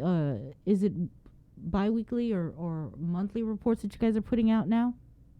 Well, we're trying to put out summary reports that provide more detailed information. Yes, and we finally have had some time to do that. We're still producing the daily sit rep. That's Vince Campo. He's one of our epi team staff, and we've got it's great. We're finally getting caught up, and we don't want to see another surge. But yeah, the detailed reports kind of talking about the symptomatic people, what's going on, especially with the deaths, because that's a big concern. Right. Speaking of the deaths, when we spoke to you last year, you were talking about how COVID would be, or was tracking to be, the third leading cause of death on Guam. How did, go ahead. We don't know yet. We don't have the numbers yet, but it's definitely going to be in the top 10. Okay. And actually, it'll depend on how they decide to rank the diseases, because a lot of times it's a underlying cause of death or a contributory cause of death, and not the immediate cause of death. So It really depends on, but it's definitely going to be in the top 10, unfortunately. Yeah. What are you hearing about the variant, Doc? Not much. The one in the UK and the one that's in the United States, they're saying that one is more virulent. It spreads easier. And it's a virus. Viruses like to do that. They want to infect as many people as possible because that's how they stay alive, right?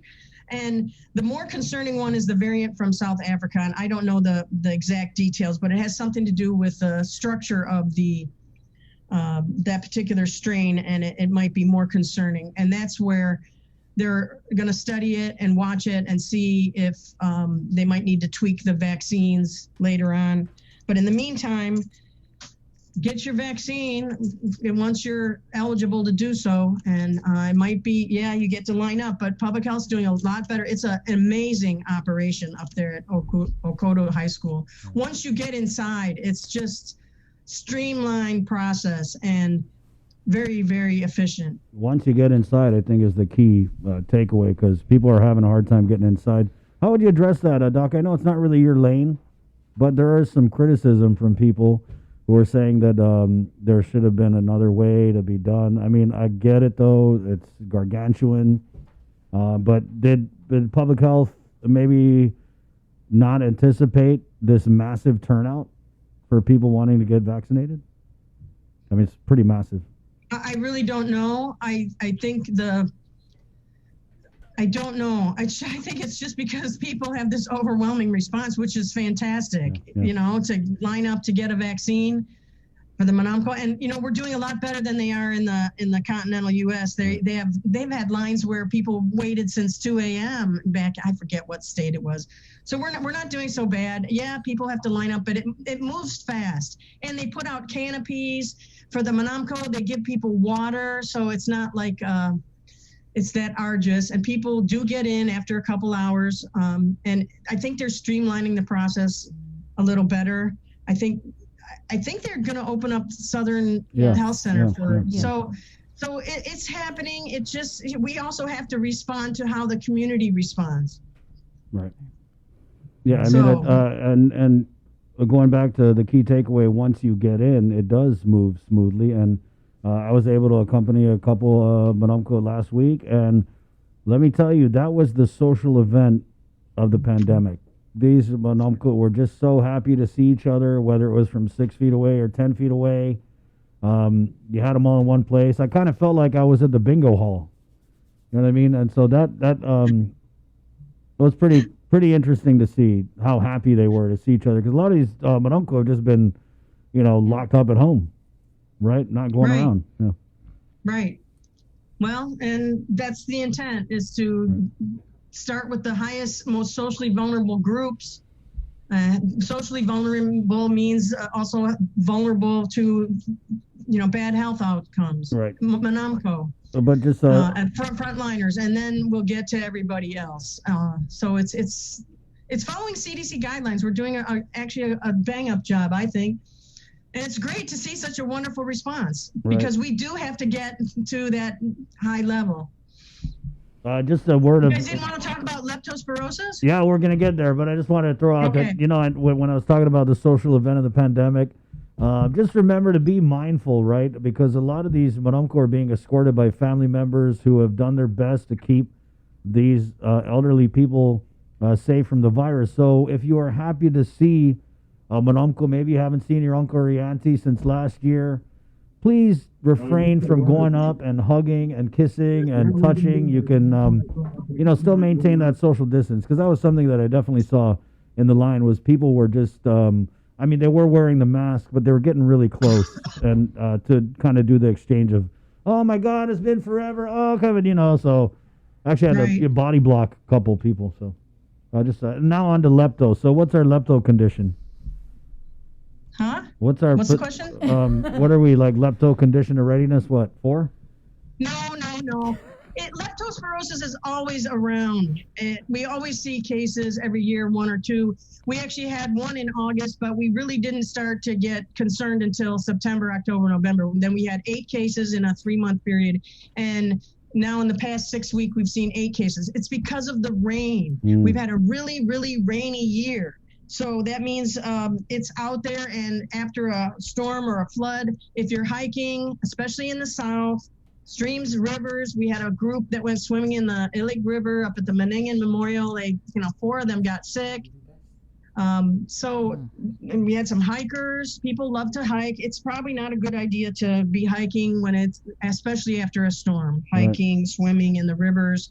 It's out there. It's a nasty bacterial disease. It's treated with antibiotics, but people need to be careful, and that's why we're putting the word out, because we had a very, very rainy year, and that's when we started to see an uptick in cases. So what happens when we you had get 16 total in a period of 4.5 months, 5 months. Can you go into more detail about what happens when you get lepto? Because maybe we just need to make people more afraid of it. Well, most of these people ended up at an ER, either GMH, GRMC, or the Navy hospital, and that's how we get the reports. We have them, the hospitals on the lookout for it, because we get the reports. I told them to be on the lookout when we started seeing cases back in, September, October, November. And it can mimic other, I don't know, I forget the symptoms offhand. But especially like if you have a cut and you go hiking and you're in the mud and crossing a stream, you can get lepto. Yeah, there's beach hike, guys. You guys go on a beach hike. That's safer. Yeah, go to the beach. Don't go swimming in the rivers after a rain, especially. Right. Has anyone ever passed away from lepto? Not recently. Most of the records that we have from the previous epidemiologists show it's mostly hiking and swimming during rainy season in the south, the southern region. That's where we see the streams and rivers, and it's the reservoir is wild animals and domestic animals, but it's mainly wild pigs, carabao, cattle, and after a rain, the bacteria gets into the rivers. All right. Anything in closing, Doc? What's your last word? Let's get a mic drop here. Go ahead. Last word about what? Just give us something good to put on the the news. The good news is we haven't been seeing a lot of influenza, and they haven't been seeing it in the States. The first indication was actually Australia. They weren't seeing influenza because people aren't traveling. When people travel all the time, hundreds and thousands of people on plane, influenza spreads. So we haven't been seeing a lot. We've seen a few cases, but we haven't been seeing influenza. Could also be the masks, wearing of masks. It's another respiratory disease. Haven't seen a lot of Shigella either. That's because people are washing their hands. So these basic measures, these hygiene measures, wearing a mask, social distancing, washing your hands, it keeps people from getting sick. It's basic hygiene 101. So that's the good news. We're still seeing COVID, but we hope Guam is looking really good compared to the continental U.S., and we hope it stays that way. That's why the quarantine is still in force, and we're hoping people aren't going to be bringing it in from the continental U.S. because it's a mess over there. It's a horrible mess. And we're looking good. So we want to keep it that way. We want to keep it out of Guam and move forward so we can address other issues that are of public health concern that don't go away, like STDs. Which STDs, Doc? Okay. Is that it? Yeah, okay, that's fine, yeah. We're gonna bring you back on about STDs because I notice you always bring that up. So maybe we did need to do a TED talk on STDs with symptoms, go into detail, freak people out, make them be safe. Okay. All right, thank you, Doc. Happy New Year. Okay. Okay, see you. Yeah, if you read her epidemiology reports on the STDs, make you never want to leave your house again. 758, we're KUAM FM in Agotni, Guam. This is the link on the Breeze 93.9, proudly brought to you by Calvo Enterprises and IT&E. Dr. Peter Lombard is our crunching COVID stats guy. It's been a minute since he's been on, so we want to bring him on and find out what he's making of these numbers. I think we're also going to get the newly crowned communications director down at Adelup, Crystal Pacos and Augustine. Is she coming on? I think Jason sent her the link. Right? Okay. Yeah. So I'm just not sure if we want to get her on real quick. She's on her way down she'll be heading down to the vaccination clinic in Inarohan, the second one that they're standing up. I got a message from a friend who's down in Inarohan. Made it to Inarohan 15 minutes ago. Got my numbered placard at 60 out of the 200 doses for today. Ooh, This better is get a down there. this is a vast improvement than yesterday's method at Ukudu. Can't tell how many drivers are behind me as I'm at an uphill angle, and I was told to stay in the vehicle. Good luck. Number 60. It's only okay. So it's 8 o'clock, and Yeah. I think it doesn't start till 9. So Yeah. They need to cut off drivers once daily allocation is met and communicate. Communicate, caps lock. Well, you know, when we Well, had yesterday- when we had Tyler Metanani was actually covering the Ukudu vaccination center yesterday, she was saying that when she was heading up there, just maybe about 8:40 or so, that it seemed like the line was going out from the entrance to Ukudu. You know, that turn into the school. It was approaching GRMC, and then my mom, who is a teacher and she's making preparations to head back to face learning. She went out, I believe, about like 10:30, and she said that it looked like the line almost went from the Ukudu place almost to the fire and police stations. Right. And that was yesterday about 10:30 and everything. So Right. a lot of people were Yeah. making it out. And I think when Tyler went back around 12 noon or around that time, the line was already by Micronesia Mall. Mhm. Were they doing it in phases yesterday? Was it healthcare Yes, responders they in the did, morning? yes. And then they had the Mhm. Mononco in the afternoon, which I Same think thing. Same thing today. and I think it's But they're giving numbers. Yeah. It's they definitely changed good it up news, today, yeah. right? That they're going to start having it at the clinics as early as Monday, and also that they've opened up the Enron Public Health Center, because there's a lot of Monumco down south, and make them go all the way up to Ukudu, and then wait even longer. So it's definitely interesting. There was a lot of criticism with the vaccination effort, but I like to see how public health is kind of pivoting.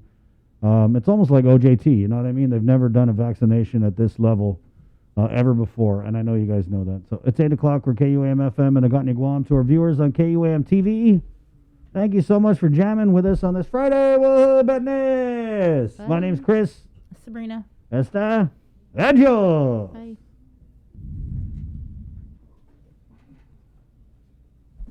And we're back. Thank you. It's 8 o'clock. Friday, January 8th, the year of our Lord 2021. Let's go into the KUAM News Zoom room. So we're just going to go with Dr. Lombard, and then we'll get Crystal on when she comes. Good morning, Doc.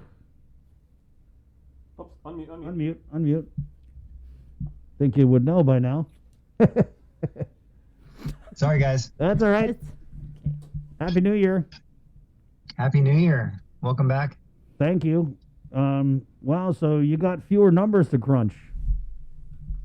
Yeah, we're getting back into some of that boring time over the summer where we didn't have many cases and things weren't that exciting, which is good for us. But I think we all recognize it could bounce back up at any time. Right. Those 21 positives, that really stuck out to me when I saw that, because we had, I think, 13, and it was about 17, 21, and I was like...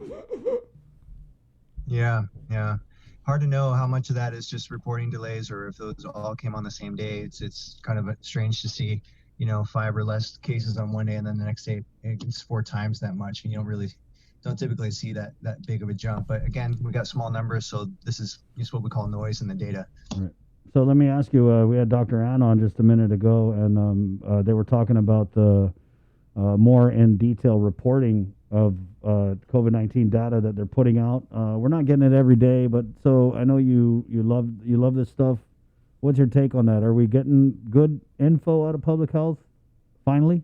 Well, it hasn't. I've been missing the weekly. They used to do a weekly age breakdown, and I found that report very useful. They used to publish that on Friday. I wouldn't be surprised if they do it today, but so I haven't really been able to look at how the ages of the cases have broken out. And again, now it's not as critical, but knowing the ages was very important to sort of try to predict the number of deaths we might be seeing in a few weeks. And now, again, with the low numbers, our deaths should be just onesie twosies here and there, which is great for us. So just from that standpoint, again, what they're giving us every day is I think adequate for what we need to be seeing. If things start changing or moving in the wrong direction, then I think we'll all be wanting to pay more attention to the numbers and try to get into the details of those a bit more. How was your vaccine? Check in. Oh, I got it froze. Yeah. I saw you got vaccinated, Doc.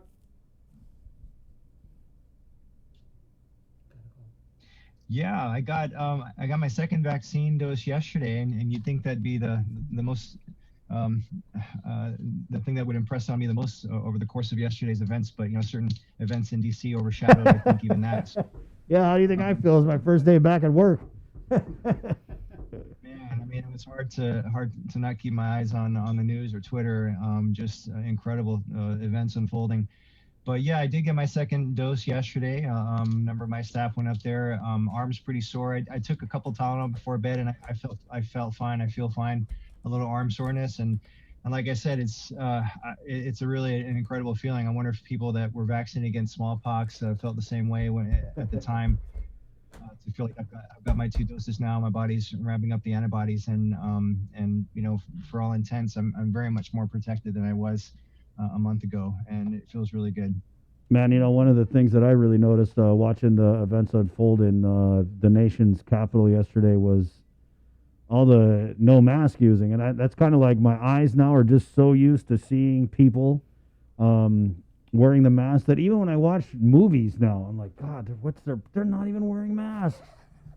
Look how close they are. They're not in the same household. Mm-hmm.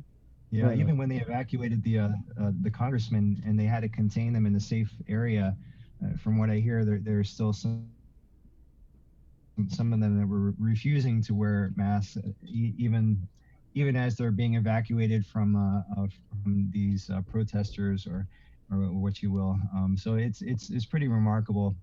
You got a lot of smart people who think they really understand the data, and they're coming to these conclusions, which are very, very different from what I feel like a lot more people that are more qualified to be able to look at the data and make better recommendations. It's mind-boggling, and it's really hard to wrap your head around. It's mind-boggling that it's happening here on Guam. You guys saw that Payless video with a lady who was just refusing to wear the mask. I'm not Karen, girl. You are Karen. Yes, you are. I mean, it's really simple. I don't get it. I really don't get it. But anyway, back to COVID. Yeah. Doc, so what are you tracking with the numbers? You got any charts, slides? Yeah, I got a few slides for you today. Not too much, but if Jason wants to close up, we can just go over those. I've got just a quick update to compare Guam to the rest of the world. Are you seeing this now? Oh, let me just break in here. I got a message. 8 a.m. in Iran has met capacity. Someone was turned away just now. So. No, it's from one of your friends? Yeah. Okay. Wow. Whew, that's how many were available? Yeah, thanks for giving those announcements. Yesterday up at Okudu was just insane. I mean, I just couldn't believe how. I mean, they said 150 cars. I think it was 400 or 500 cars backed up all the way to the mall. It was both ways. I feel really bad for the people out there. Right. It was backed up to the new flea market in Derrida, and then also I think almost down to like a little bit before the St. John's area. Yeah. Well, you got my slides up, so you can see where we were and where we are now. We're now the best in the country. Hawaii's seeing a little bit of an uptick. I really hope that they can hold off until they can get more of their folks vaccinated. They have not seen a significant surge. They're really just in a fantastic position, and they have been the whole time. Interesting also with probably a little bit more lax of a quarantine requirement than Guam. But you can see the rest of the states just, they're now at the levels that we were seeing a couple months ago. Just to, again, put in perspective what we're dealing with, over 350,000 deaths in the U.S. and almost 2 million in the world. You just can't even wrap your head around it. And in the U.S. now, 3,500 deaths in a single day. We really, when you hit 1,000 deaths a day, you're like, wow, that's crazy. Now it's almost getting close to 4,000. It's just insane. I can't even really understand that. Guam vaccinations, I know you guys discussed this, and I think you guys are well aware. We're doing pretty well compared to the rest of the U.S. Saipan, if you hadn't heard, is probably even twice as good as Guam right now in terms of percent of the population vaccinated. They're leading the country very easily in terms of how well they're rolling out the vaccine, which is fantastic news. So, these numbers were were before yesterday's vaccination, so I'm sure they're higher now. But, about 5,500 vaccines given over 3 weeks. To compare that to about 7,400 confirmed COVID cases that we've diagnosed. We're over 3%, probably inching closer to 4% of the population. At this rate, if we don't somehow speed things up, and it was nice to hear Dr. Nguyen on earlier and talk about the different the rollout plans to get these out to the clinics, we're not going to hit 30% until for 6 months if we stay at the same rate. So obviously, what they have set up, while it works really well, it's not, it doesn't, we're not going to vaccinate enough people fast enough to get to the herd immunity level. Even if we are at 25 to 30% exposed with the natural wild type COVID, we still need to get to that at least 30% vaccinated, I think, before we're going to feel that herd immunity effect. Over 16 million people have been vaccinated in the world, which is fantastic. And of those, if you take out the numbers from China and Russia, which don't use the RNA vaccine, there's still over 10 million folks that have been vaccinated with the mRNA, which is, good news, and hopefully gives some people confidence that are a little bit hesitant to get the vaccine. In the U.S., 5.8 million on all of these have been with the mRNA vaccine.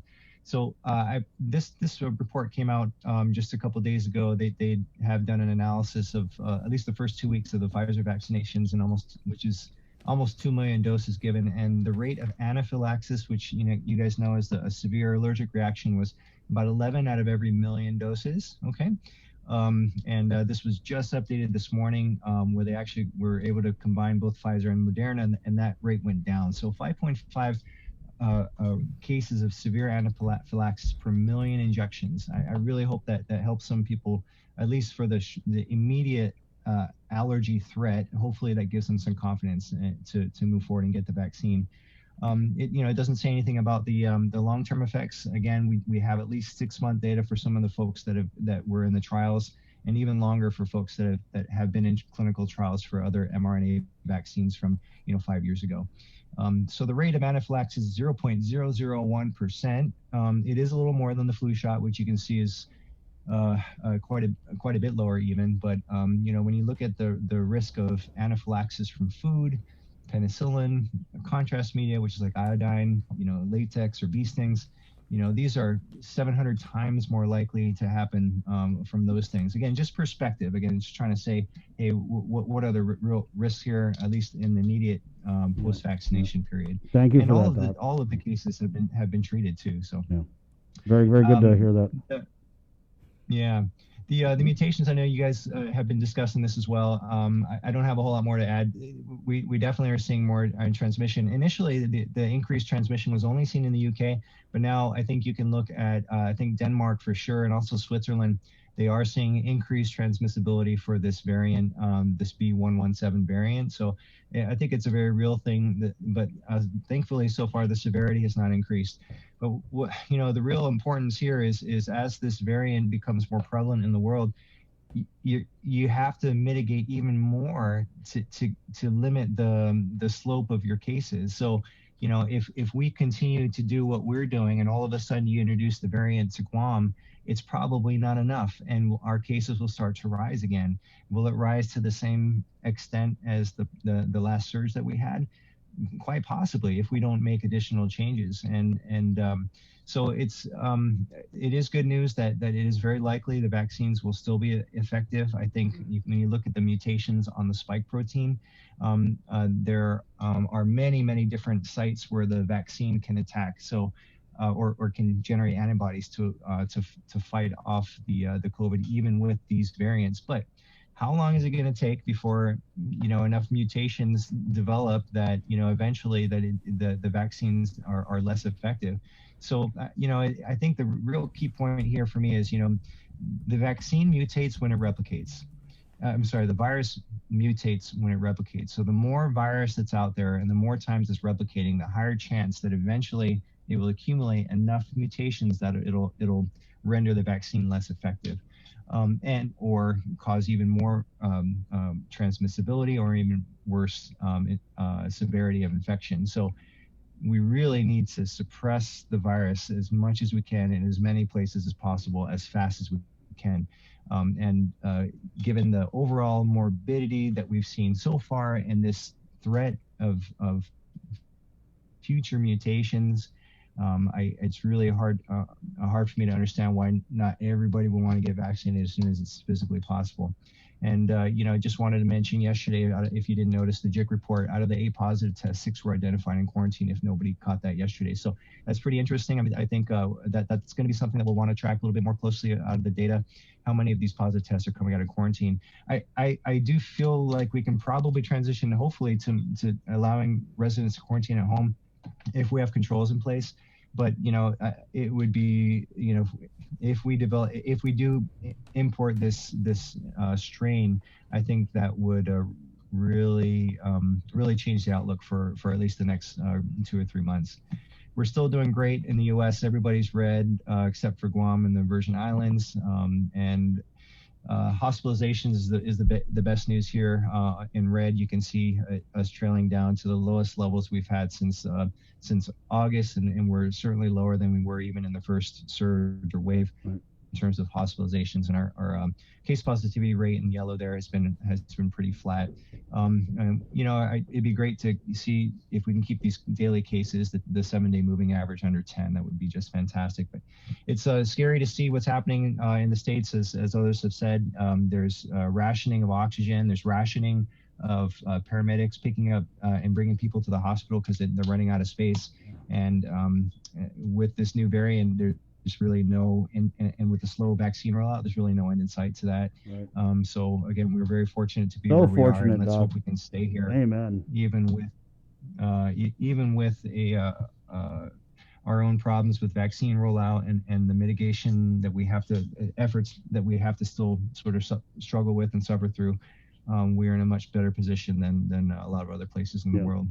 Doc, just going back to the variant, if we could, real quick, when they're because I've read a couple of articles where they're saying it's like 70% more infectious than the current COVID strain, and we thought the current one was infectious. I mean, how do you get 70% more infectious? And have you read anything about what that means in plain English? The new ways you can catch it? Well, it's more about how well the virus, using its spike protein, which covers the surface of the capsule of the virus, the mutations are in a binding region where it binds to your respiratory cells. So it's much more easy for that virus to latch onto your cells and then enter your cells because of these small point mutations in the spike protein, and that's what makes it more transmissible. So perhaps a smaller dose from somebody that you're exposed to, it takes a smaller dose for you to be infected. I think that's one way to look at it. Your exposure doesn't have to be quite as robust. You don't have to be around somebody as closely for quite as long. I think that's one way to try to explain that increased transmissibility. 70% is probably on the high side, but yeah, the numbers are certainly showing 30 to 70% in that range, and we'll know more as time goes on. Always appreciate your slideshow, Doc. Yeah, that's it for today. So that's it, kids. That's it. You remember that time when Dr. Cabrera was doing a slideshow and he popped up a picture of him meditating in the water? In the water. I'm surprised that hasn't happened with you yet. Right on, Doc. Okay. Anything in closing you want to throw out? You're very reasonable, Doc, and that's why I like to get you on. So let me just ask you in closing, from now, and I asked Dr. Rand the same question, from now to herd immunity, I mean, you're tracking 6 months, right, until we reach 30% vaccination. So what do we have to do to avoid the third surge?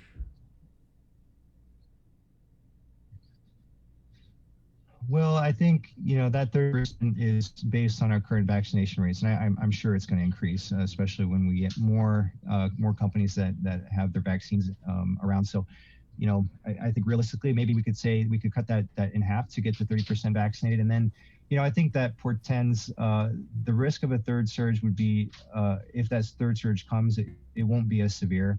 The more people we can get vaccinated before that third surge happens, and all of that sort of can be thrown out the window if the variant gets here, because If we still have 50% of the population, for example, that are still susceptible, it's going to be much easier for that virus to reach that 50%. So, so this new strain that's out there, and any new strains that might be out there, I think it's really a global effort to try to eliminate as many people carrying this virus around as possible. So we'll see. I hope that more people will put their hand up to get the vaccine, because it's as sad as it is to see those lines of cars, it's really wonderful to see that many people really motivated to get protected. Right on. There you go. Last word from Dr. Peter Lombard, who's been a fixture here on The Link way back when it was called Containing COVID, Doc. And thank you for your service. I think you provide a very rational and a very crucial voice that's coming from outside of the government, that's coming from outside of these circles where decisions are being made. And I think that's why we really value having you on. So appreciate that. Thanks, Chris. Thanks, Grant. Again, just disclaimer, I'm not an epidemiologist. I don't have access to the real data out there. Just I'm trying to put things together in the best way I can. And the caveat's always, this is none of this is official, just a lot of my own interpretation. But thanks again for letting me have a voice here. Of course. Well, we did have a real epidemiologist on right before you, and you guys were kind of saying the same thing. So don't beat yourself up over it. Okay. Okay. Have a good weekend, Doc. Thanks. There you go. Dr. Peter Lombard, 820. We'll just keep it going in the KUAM News Zoom room, as we are now going to be joined by the new communications director down at Adelup, Crystal Paco St. Augustine. Good morning, Crystal. Good morning. Good morning. Welcome back, Chris. Thank you. you. Look so rested. Yeah, I am. I feel good. I might go run some laps on the commercial break. Oh, okay. Do some push-ups. Burpees, Burpees. That's Right. the one I was thinking of. Okay, burpees. Yeah, thanks for having me. I just really wanted to take a moment to inform the public of our COVID-19 vaccine virtual town hall. And it will be happening this Sunday. That's Sunday, January 10 at 5 p.m. So if you have a question you want to ask, you can log in on our Zoom. I have the flyer here. I think Jason can pull it up. You can watch it on the governor's Facebook channel. You can also watch it on TV on PBS Channel 12.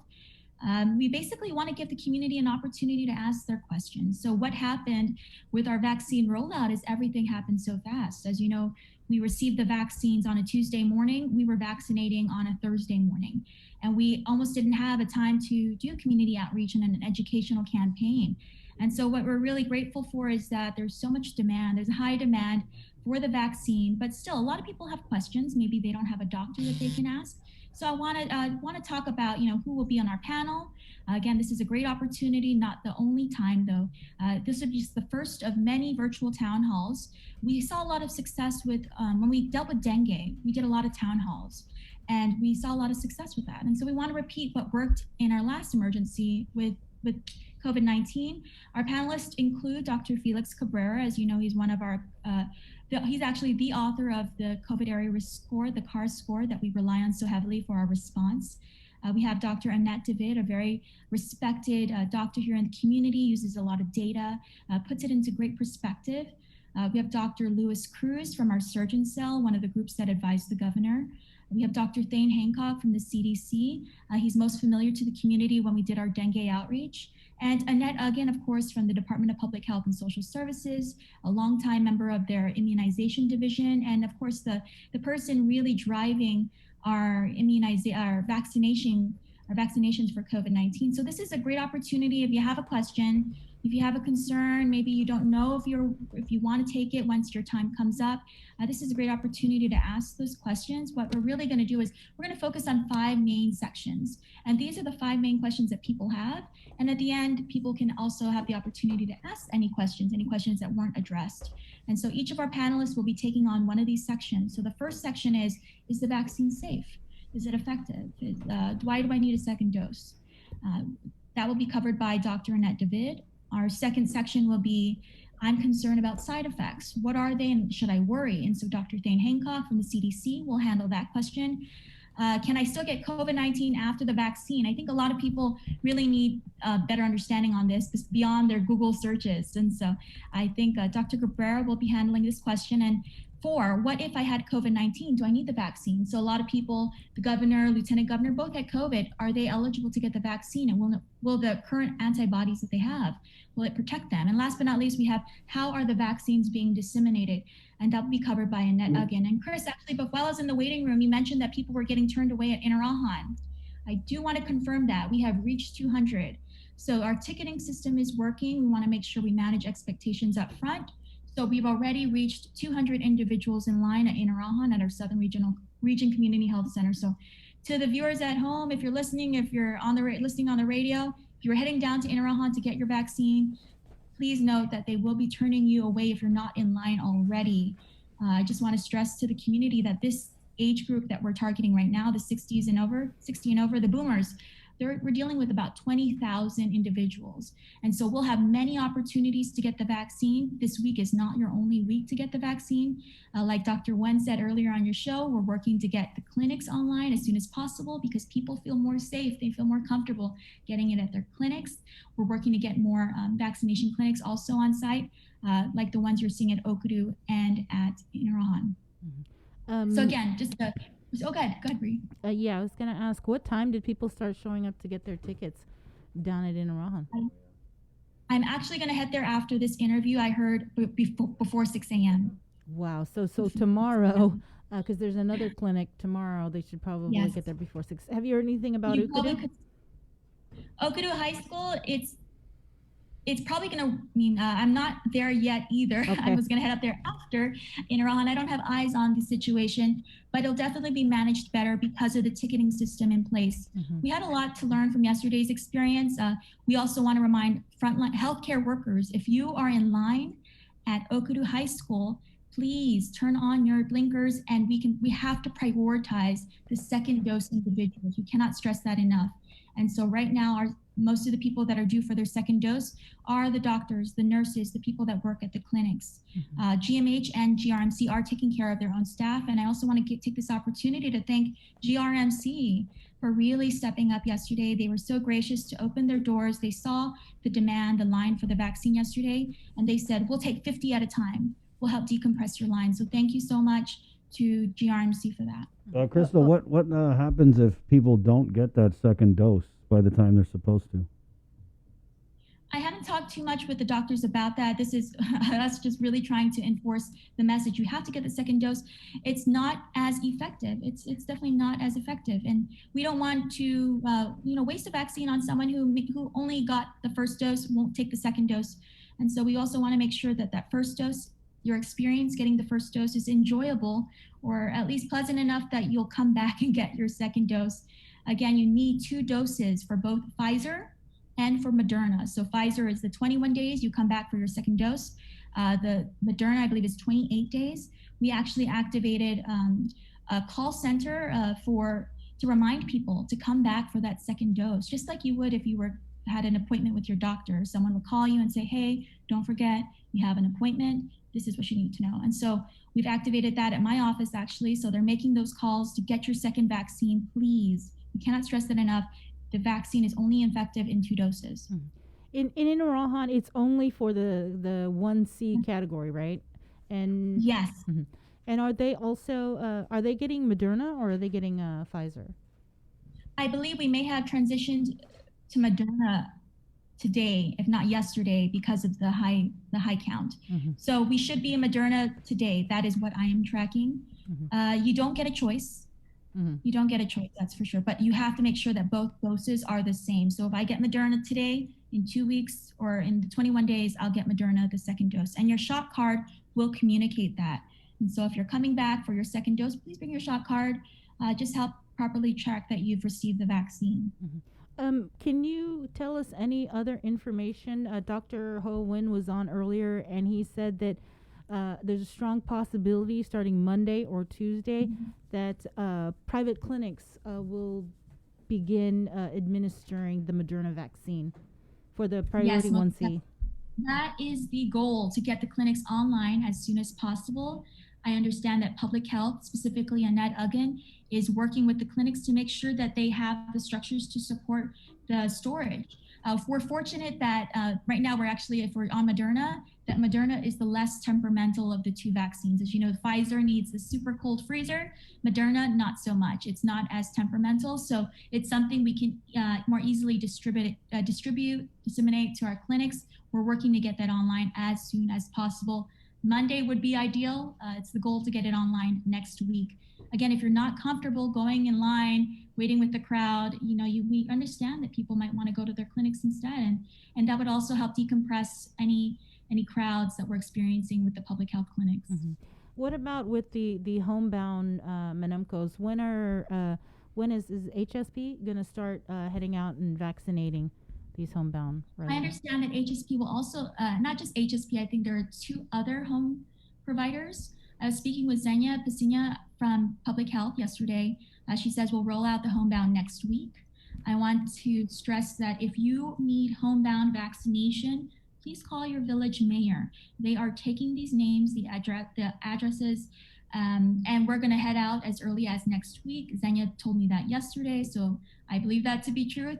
If you're HSP, yes, we'll be cared for. If we want to make sure that we capture all those homebound residents, I know that the Joint Information Center, we are receiving a lot of inquiries from individuals who cannot go out to the sites. And so they would operate much like we did the war claims. We did homebound for war claims, also for voting, homebound voting. So it would operate similar to that.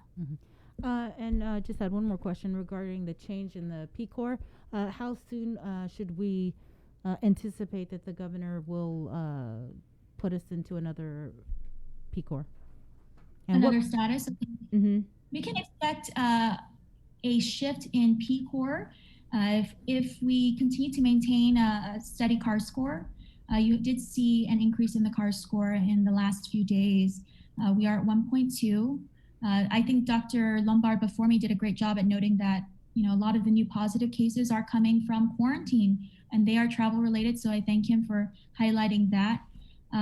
PCOR status, I would expect that we would shift PCOR levels before or upon the opening of face-to-face instruction. I would see those two corresponding. Would the PCOR have to change in order for these schools to resume face-to-face?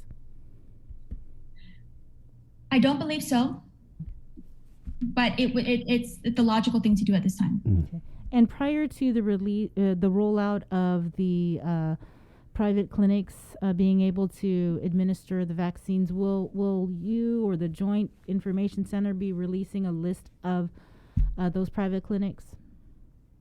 Most definitely, okay. Yes. We want you to know which providers are allowing for the vaccination or doing the vaccinations. Again, we want more people to get vaccinated. I think the issue is not that people don't want to get vaccinated. It's people can't get vaccinated fast enough. I did talk to some people in line yesterday, and they could not wait.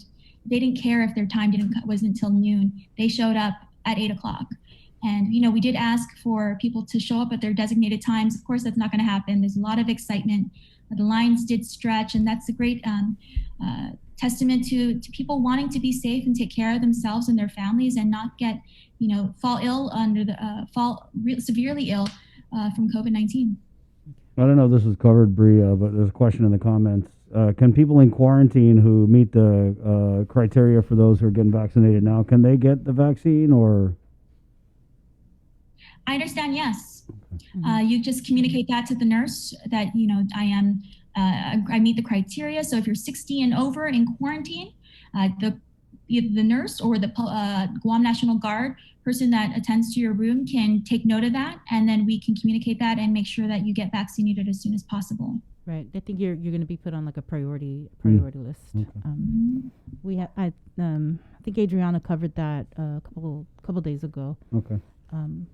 Well, congratulations. Welcome back. Yeah, congratulations on the promotion. I just wanted to ask, what do you make of these criticisms some people have about communication and transparency from the administration, and what are going to be your biggest challenges and goals in this new position in 2021? I think our communications section at the governor's office has undergone a lot of changes, and I think that's understandable as we try to figure out what types of messaging people absorb, what we need to message better. I definitely recognize that we have a lot of shortcomings. We definitely need to put stronger messages out there. COVID-19 has really tested all the things I learned in my emergency management classes. I did get my master's, and I did get my MPA with a focus on emergency management. Really, just my goals are just continue to build that trust in government. COVID-19 really tested all of us. Oh my goodness, I'm so sorry about my dogs. I think you can hear them. But just making sure that people get the information they need, making sure that we answer the questions, that we're not dodging questions, that we're as transparent as possible. Chris, Sabrina, you know me for a long time, Jason. You know me that I'm an open book. If you asked me, I would tell you. I'm very honest. I hope to be very. I hope to continue that trust that I built with my time at KUAM. I think that's really helped me transition to the public sector. And so that's my main goal is continuing to build that trust. Now we work on recovery. That in itself is a monumental task, and trying to communicate all the initiatives that are out there to help the people. That will be, I think, the biggest hurdle moving forward. Right on. You good? Yeah. Okay. Well, thanks, Thanks, Crystal. everyone. I'll be heading. Thank you so much. Enjoy your drive Bye. down Keep south. safe. Okay. Yeah, have a good weekend. See you. Okay. 8:34. Quick break, and we're back with more of The Link on the Breeze. 93.9. Good morning. The iPhone 12. We're doing a good job, Guam. In the past couple of weeks, we've managed to keep the CAR score below 5. Together, we rose to the challenge when the governor asked us all to strive for 5. In the past couple of weeks, we've not only brought the CAR score way down from being in the high 40s to below 5, we've shown the governor that we're capable of altering the course of this pandemic. We were on a path to uncertainty, but now because of all of our actions, we're doing better. But better doesn't necessarily mean that we are out of the woods. We still need to watch our distance, wash our hands, and wear our masks. So please keep striving, Guam. We got this.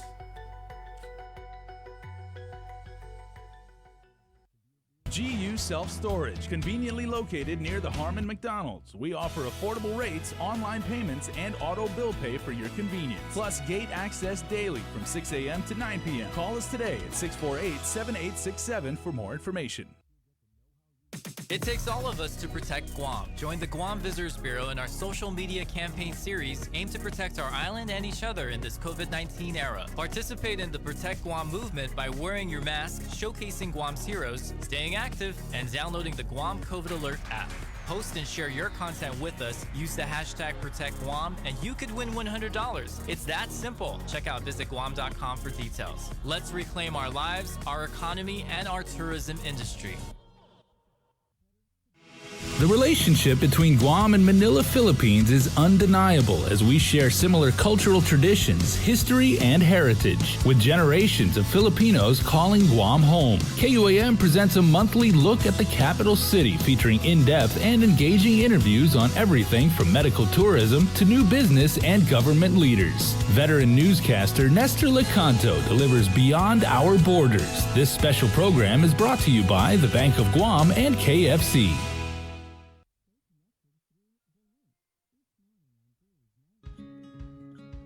If you plan on leaving your house, don't forget your face mask. Along with hand washing and social distancing, wearing face masks can drastically reduce your risk of infection. Many people who catch COVID-19 can be contagious before they even start showing symptoms. The more people who use face masks, the less the virus can be transmitted and fewer individuals are exposed. When we both wear face masks, I protect you, you protect me, and we are both safe.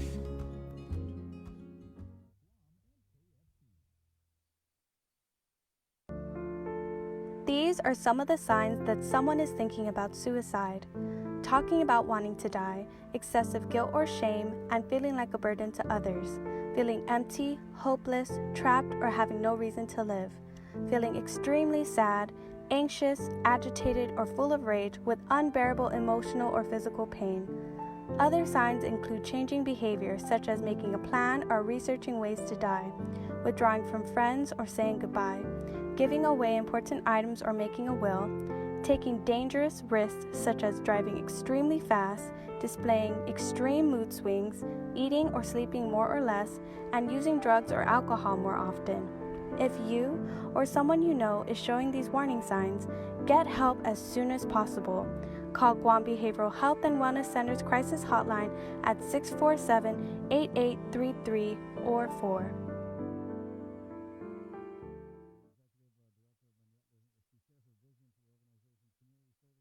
Initiatives in the new year. Looks back at last year and inspires the entire island to be there for one another. Again, this is a sneak peek of the One Micronesia podcast episode, which will be dropped when, Jay? Yep, well, you can actually catch the whole thing right now on YouTube. Okay. It's going to be on KUAM TV 8 tonight at 6:30, Channel 8, right after the news. And tomorrow it's going to be live streaming if you want to interact with other KUAM viewers tomorrow on our Facebook page at 10 a.m.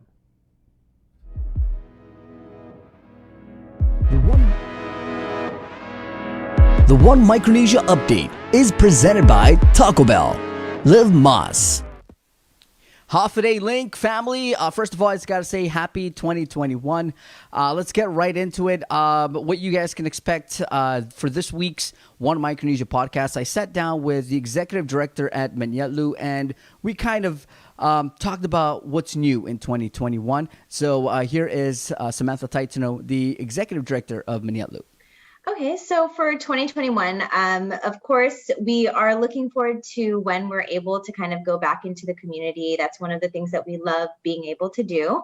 And so, it's just kind of going to be based on government regulations. But one of the exciting things that we do have upcoming is kind of the switch to a virtual platform for some of our programs.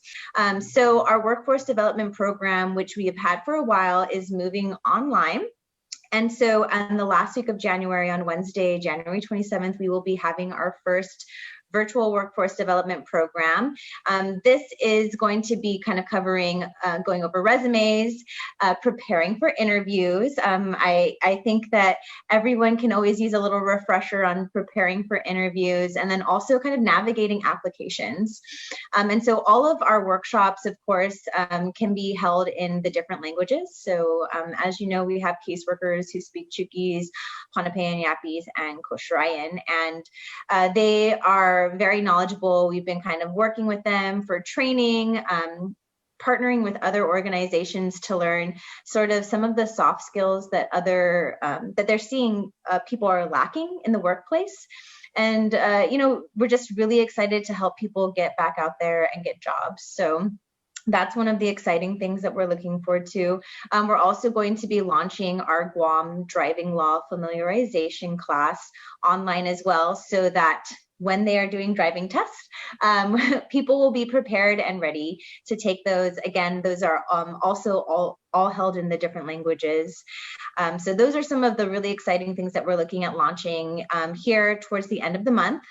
And then kind of as we launch, we're also going to be considering, doing the in-person ones, and then also kind of doing it with small groups. We do have MiFis available so that if internet access is a challenge, that, based on registration, we would be able to provide those kinds of devices to people so that they would be able to connect to our virtual workshops. But of course, we are always going to be excited to be out in the community. So once, things are looking great here on Guam so far, and I hope that the numbers, continue to stay low, and that, we'll be able to kind of safely go back into the community very soon. Guys, one of the things we also talked about is the vaccination preparation and what Manyetlu has got in stores for that. We're also a big part of the Guam Homeless Coalition as well. And so we do have lots of partners there who are, actively part of the vaccinations team.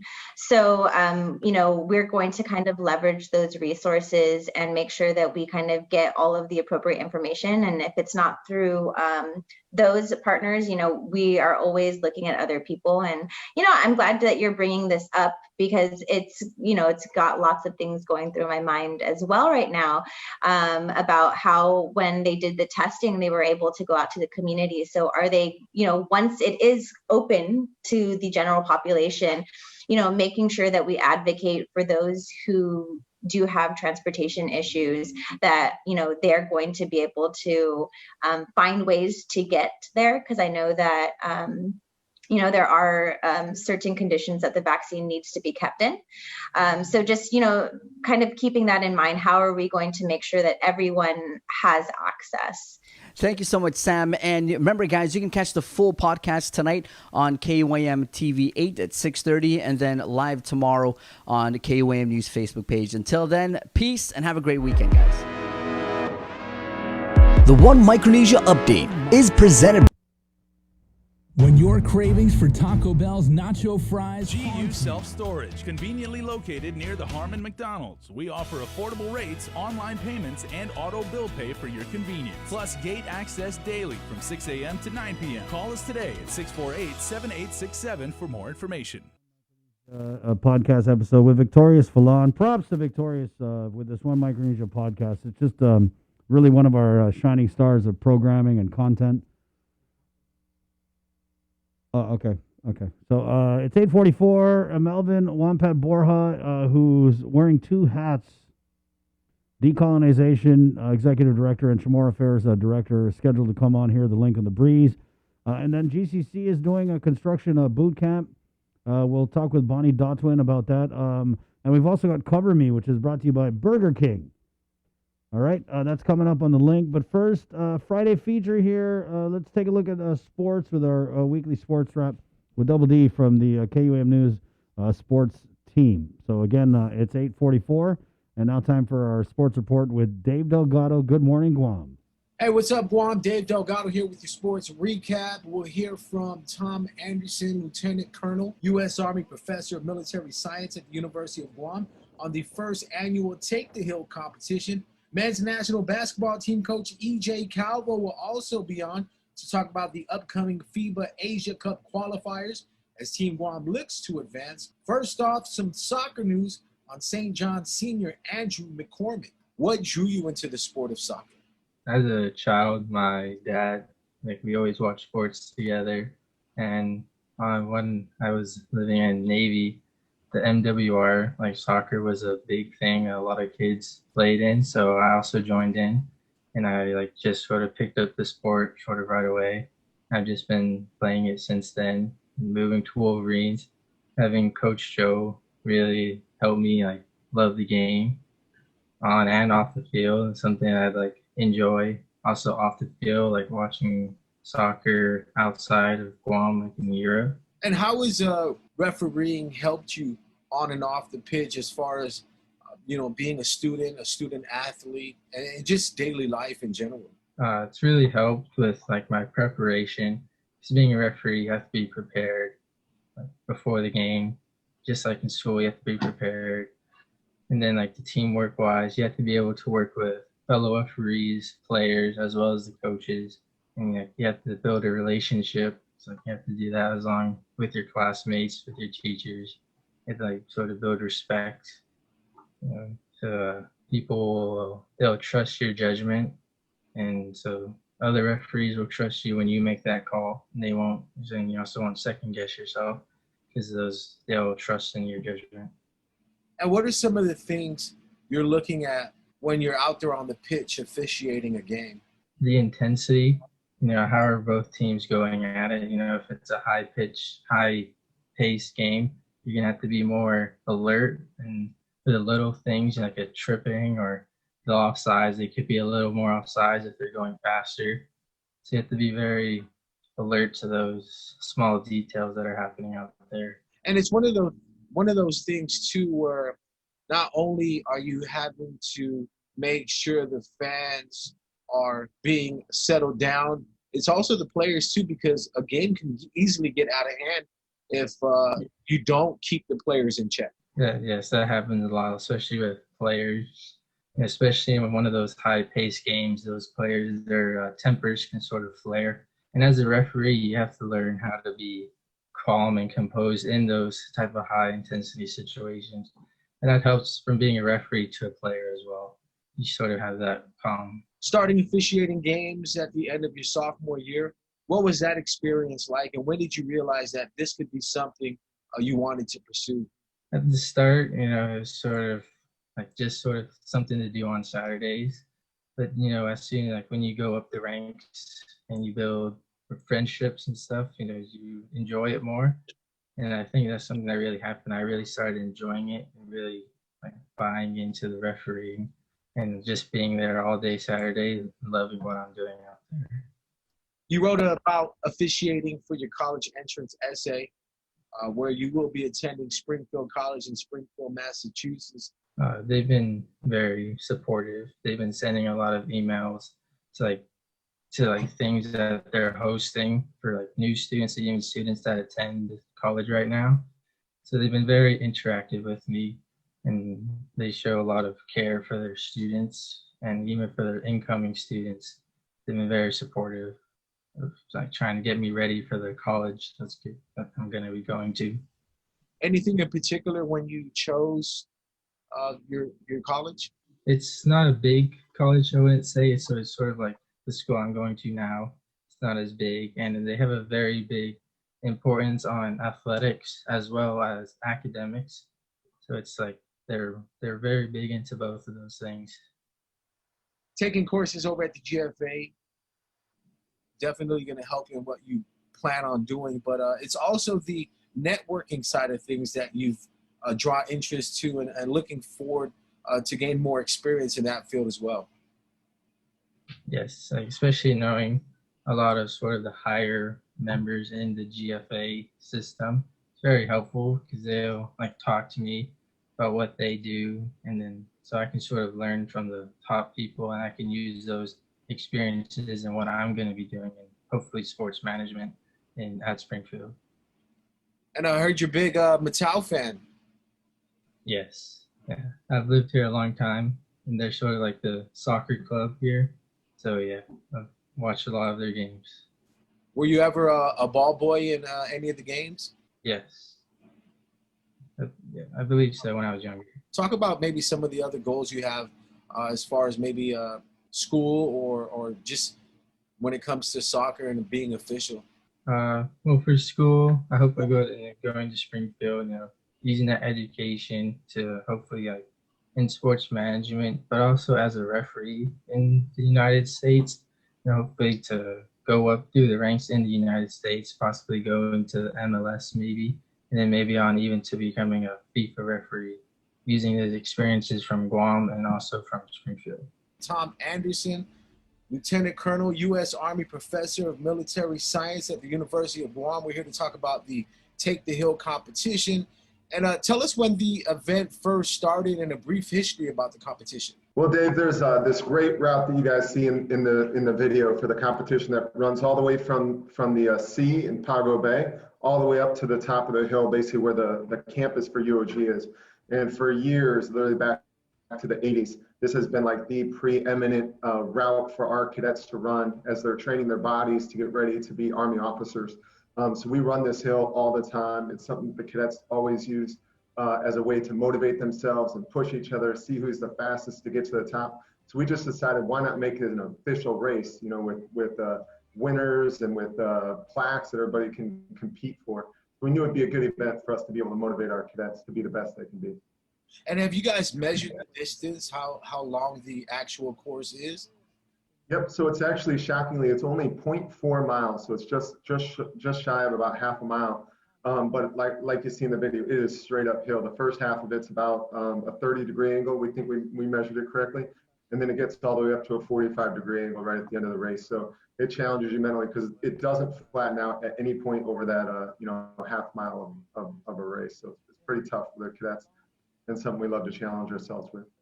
And how many cadets did you guys have this year for the competition? So within our program, we actually have 115 cadets. So for the actual competition, we just chose our best 12. Normally, in a situation like this, we'd have everybody compete, but because of the pandemic and social distancing, we wanted to keep everybody safe. So we just did 4 iterations of 3 cadets each. So the cadets were outside, to mitigate the effects of possible coronavirus. And then also we only had 3 of them going against each other. So reducing the number of participants helped keep all of our cadets safe. This is a competition that we just did for the first time this year in terms of making it an official competition. But every time that we do PT, we always physical training. Every time we train with our cadets in the mornings, this is at least once or twice a week. The cadets are running up that hill, Marine Lab Lane. So it's a race they're familiar with, and they were all excited to be able to push each other to see who could be the champion. I'm sure it's pretty competitive, and also, the camaraderie, the team effort, because the ones that finish stay around the finish line, encouraging the other ones as they make their way up the hill as well. Yeah, in UOG ROTC, it's all about team. We want to be the best individually, but we also want to push each other to be the best that we can be. Because this isn't just about winning a trophy. This is about making these cadets the best they can be so that someday when it really matters, when the score is not just about, what's on the scoreboard, but about taking care of their brothers and sisters in combat, now they're going to be ready to do that. And they know how to support each other in physically difficult experiences and help each other rise to the top and be the best. Well, Guam definitely has a lot to be proud of because per capita, the enlistment rate is very high. For anyone out there that wants information or get in contact with the program over at UOG, how can they do so? Yeah, they can just go to our Facebook page. It's www.facebook.com/UOGROTC, or they can just give us a call at 858-ROTC, and that's 858-7682. So thanks so much, Dave. Appreciate it.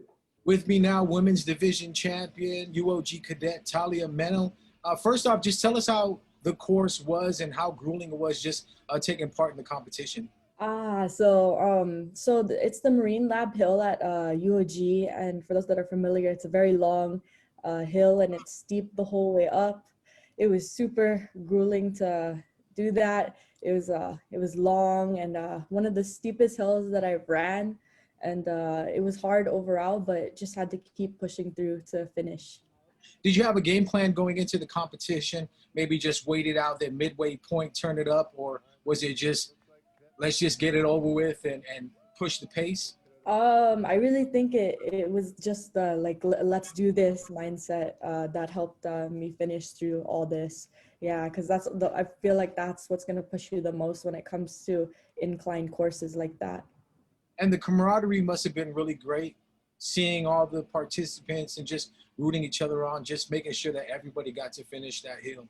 Yes, it was amazing. I've been with those people for quite a while now, and they're very motivating, helping us all finish, me and the other two that I raced with, and it was great. Talk about the program there at UOG and how it's helped mold you as a cadet in the program over at UOG. So at UOG, being in the ROTC program, I feel like it has helped me with my communication skills as well as my leadership because of the people that are there. They're really motivating, and they really help you when you need it with not just stuff that involve the ROTC program, but with your classes at UOG as well. They're there to help you and get through this, especially with COVID going on. It's very motivating. All right, here with men's national basketball team coach EJ Calvo. The FIBA Asia Cup games just around the corner. Let's talk about the venue. What do you know about the venue? And will athletes be in a bubble once they get there? Yeah, as soon as we arrive, we're supposed to be bused directly into the bubble where we're going to be tested for a couple days.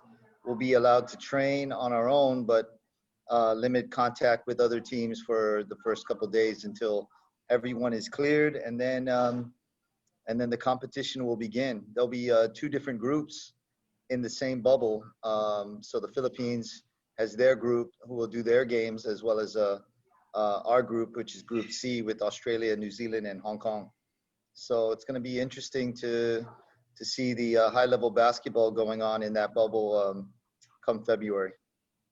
Now let's talk about traveling team. How many players are you looking at, coaches and staff?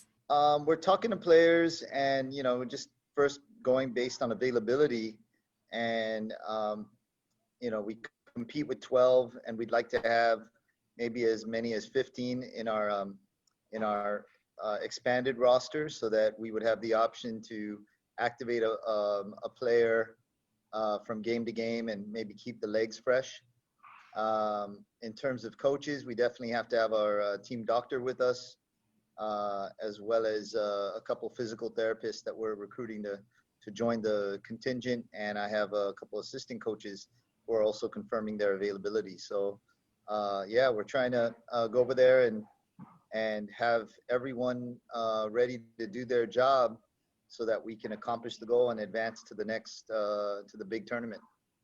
And the games are going to be played in the Philippines. Yeah, they're in the Clark Air Force Base area, Pampanga, and I've been to that area. It's really nice, and I understand that they conducted a bubble exactly like this for the PBA season over in the Philippines, and I went and took a look at the facility. Looks great, at least on television. The PBA games look really good this year.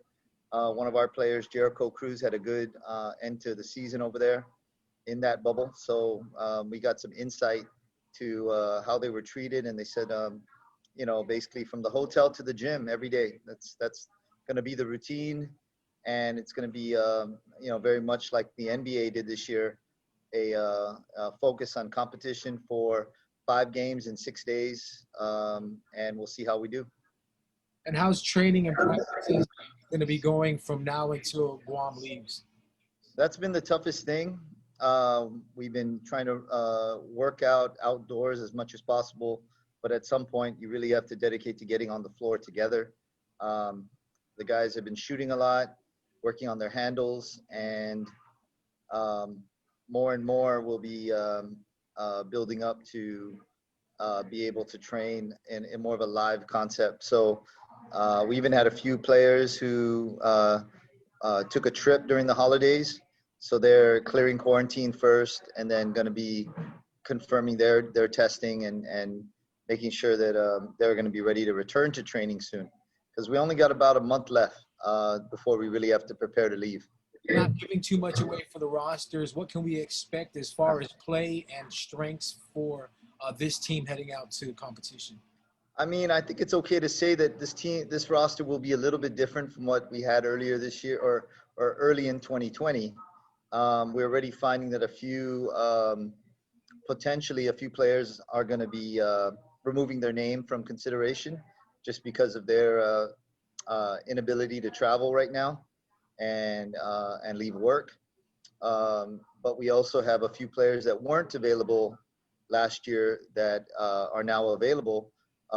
Like kid I'm really excited to see play is Ben Borja, who last February was in his college season out in California. So he graduated and now he's ready to commit to playing for Team Guam again. So there's going to be some changes, and it's going to, I think, be really good for our future to get more experience with some of the new guys coming out. And how is the support on both sides as far as the community and business community side? Oh, we've continued to enjoy the support from our sponsors since last year. We're really sad that we're not going to be able to play here in front of our fans again like we did last year. But our hope is that we advance to this big tournament and we represent Guam, and at least in terms of FIBA competition, we're doing things that we've never had the opportunity to do before. And so we have to make the most of it. And we've received all kinds of support from our fans on Guam, basketball fans all over. And what I really find interesting is I've received a lot of messages from our rivals out there in the Pacific that we only see maybe only every 2 to 4 years, from Fiji and New Caledonia and American Samoa and a lot of other guys, because it's pretty cool that a Pacific Island is going to be playing with the big boys. And any word of some roster changes from some of the other countries that we'll be facing, or are we looking at similar matchups from what we saw with New Zealand or any other participating countries? That's a great question. Actually, it's only rumors, but what we're understanding is that the pro season in Australia, which is a very good pro league called the NBL, is in season right now. and they're playing in not a bubble, but in somewhat secured areas without fans for the most part. And they will probably not include on the national team players that are playing professionally in Australia. So that completely changes the Australian national team. And then not only that, the New Zealand team, some of the top guys on their national team are also in the Australian NBL, including their point guard, Shea Ely, and their shooting guard, who had great games against us here in Guam. So when we see them again, it will be a different team. They're still going to be really good. And they are very focused on advancing to the FIBA Asia Cup, just like we are. So we know that it's going to be a great experience, but we do need to take care of business against Hong Kong in the 2 games that we will be facing them, and if we want to stamp our ticket to the next round. And when is Team Guam set to leave Ireland? Right now, so we have a call with the Philippines later this week to talk more logistics. It's not a normal situation where we can just go over whenever we want and rent a bus. So it's all going to be very coordinated with them. So what we're anticipating is our first game is on February 17th against Hong Kong. And so we're anticipating at least a week prior to head over to Manila. So maybe around the 10th to make sure that we're ready. And it's good because we get to ensure the safety of everyone, and everyone's going to test. But we also might get some good court time together right before we play.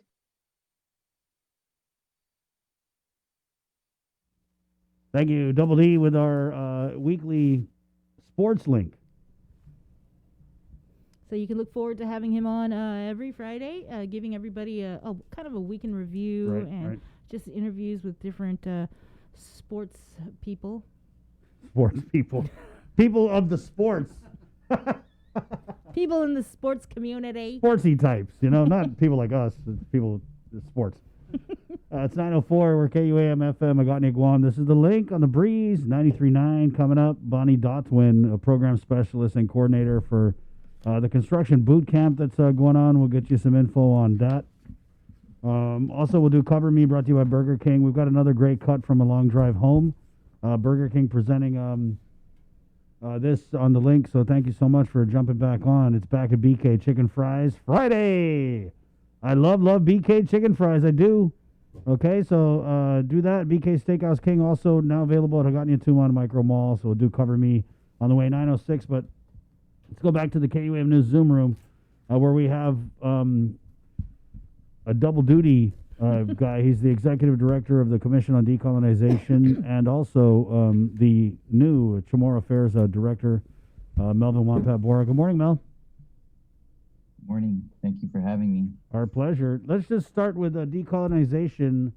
Obviously, with the ruling that came down from the Supreme Court, where are we with decolonization? I hate to say it, just kind of seems like it's dead in the water.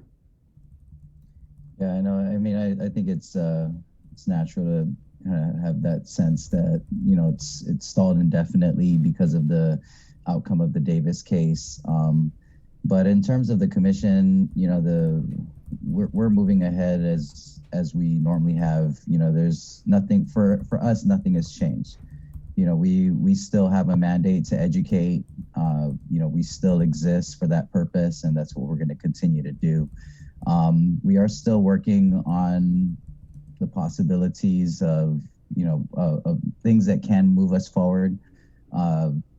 There is consideration of producing amended or new legislation that addresses the concerns of the Ninth Circuit Court ruling.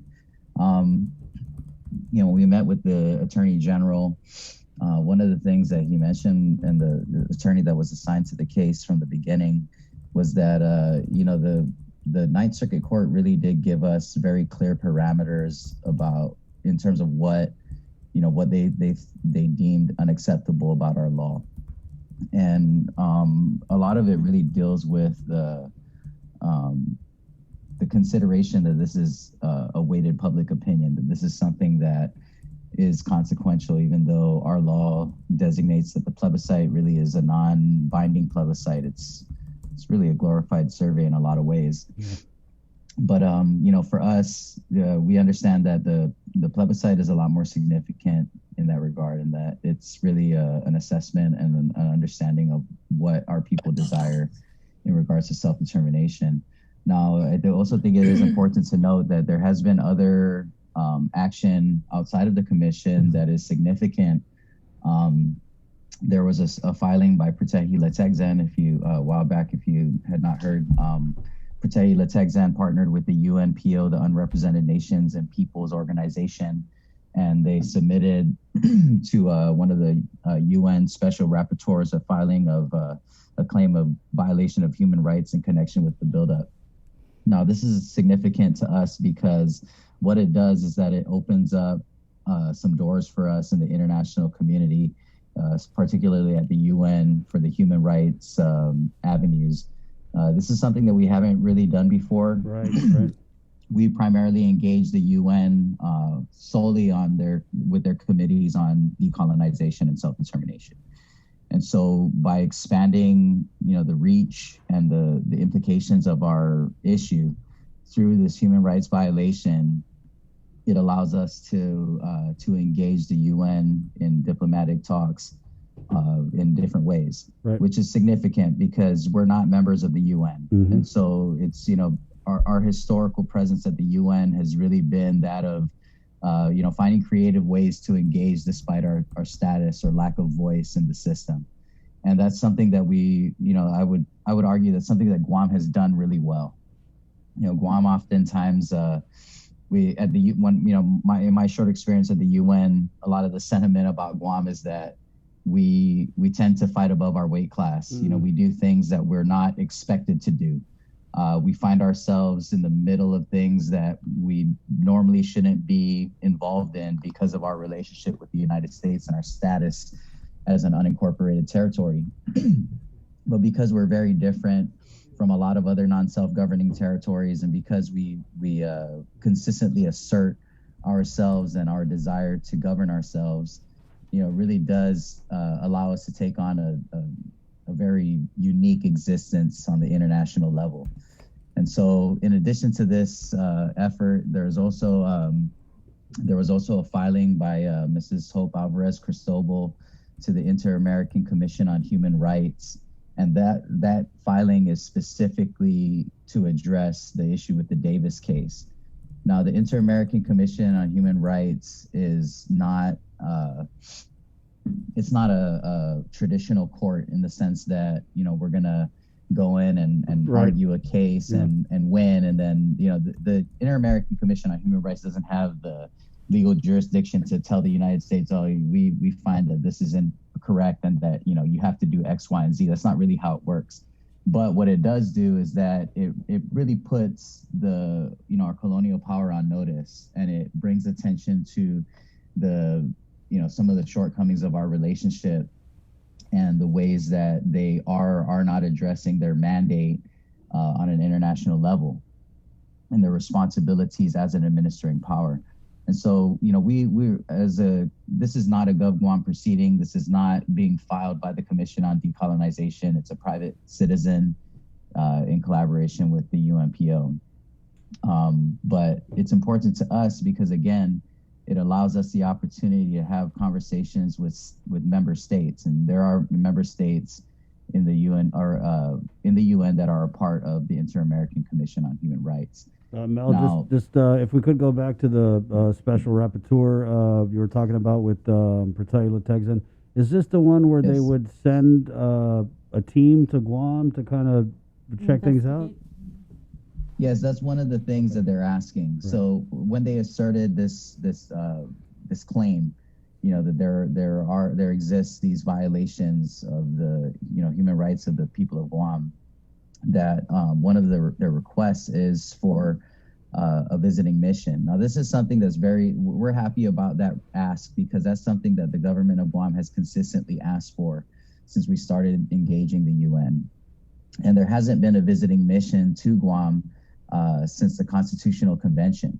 And so the way this normally works is that because we're a non-self-governing territory, we can ask for a visiting mission, but the United States, as our administering power, has to approve the visiting mission. And so the UN doesn't like to kind of just roll in there without an invitation.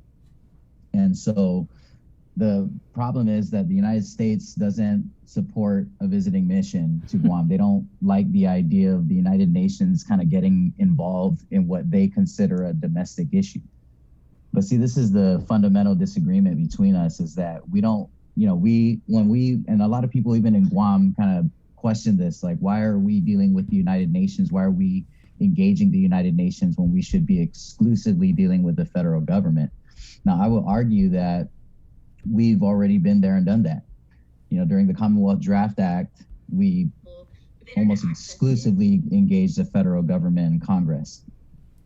And that, that was probably our most, that was probably the push that went the farthest. Right. Yeah. So let me just play devil's advocate, Mel. What would you say to those people who say that was then, this is now? Maybe we need to re-engage the federal government. We're coming up on a Democratic administration. We got a Democrat governor. Absolutely.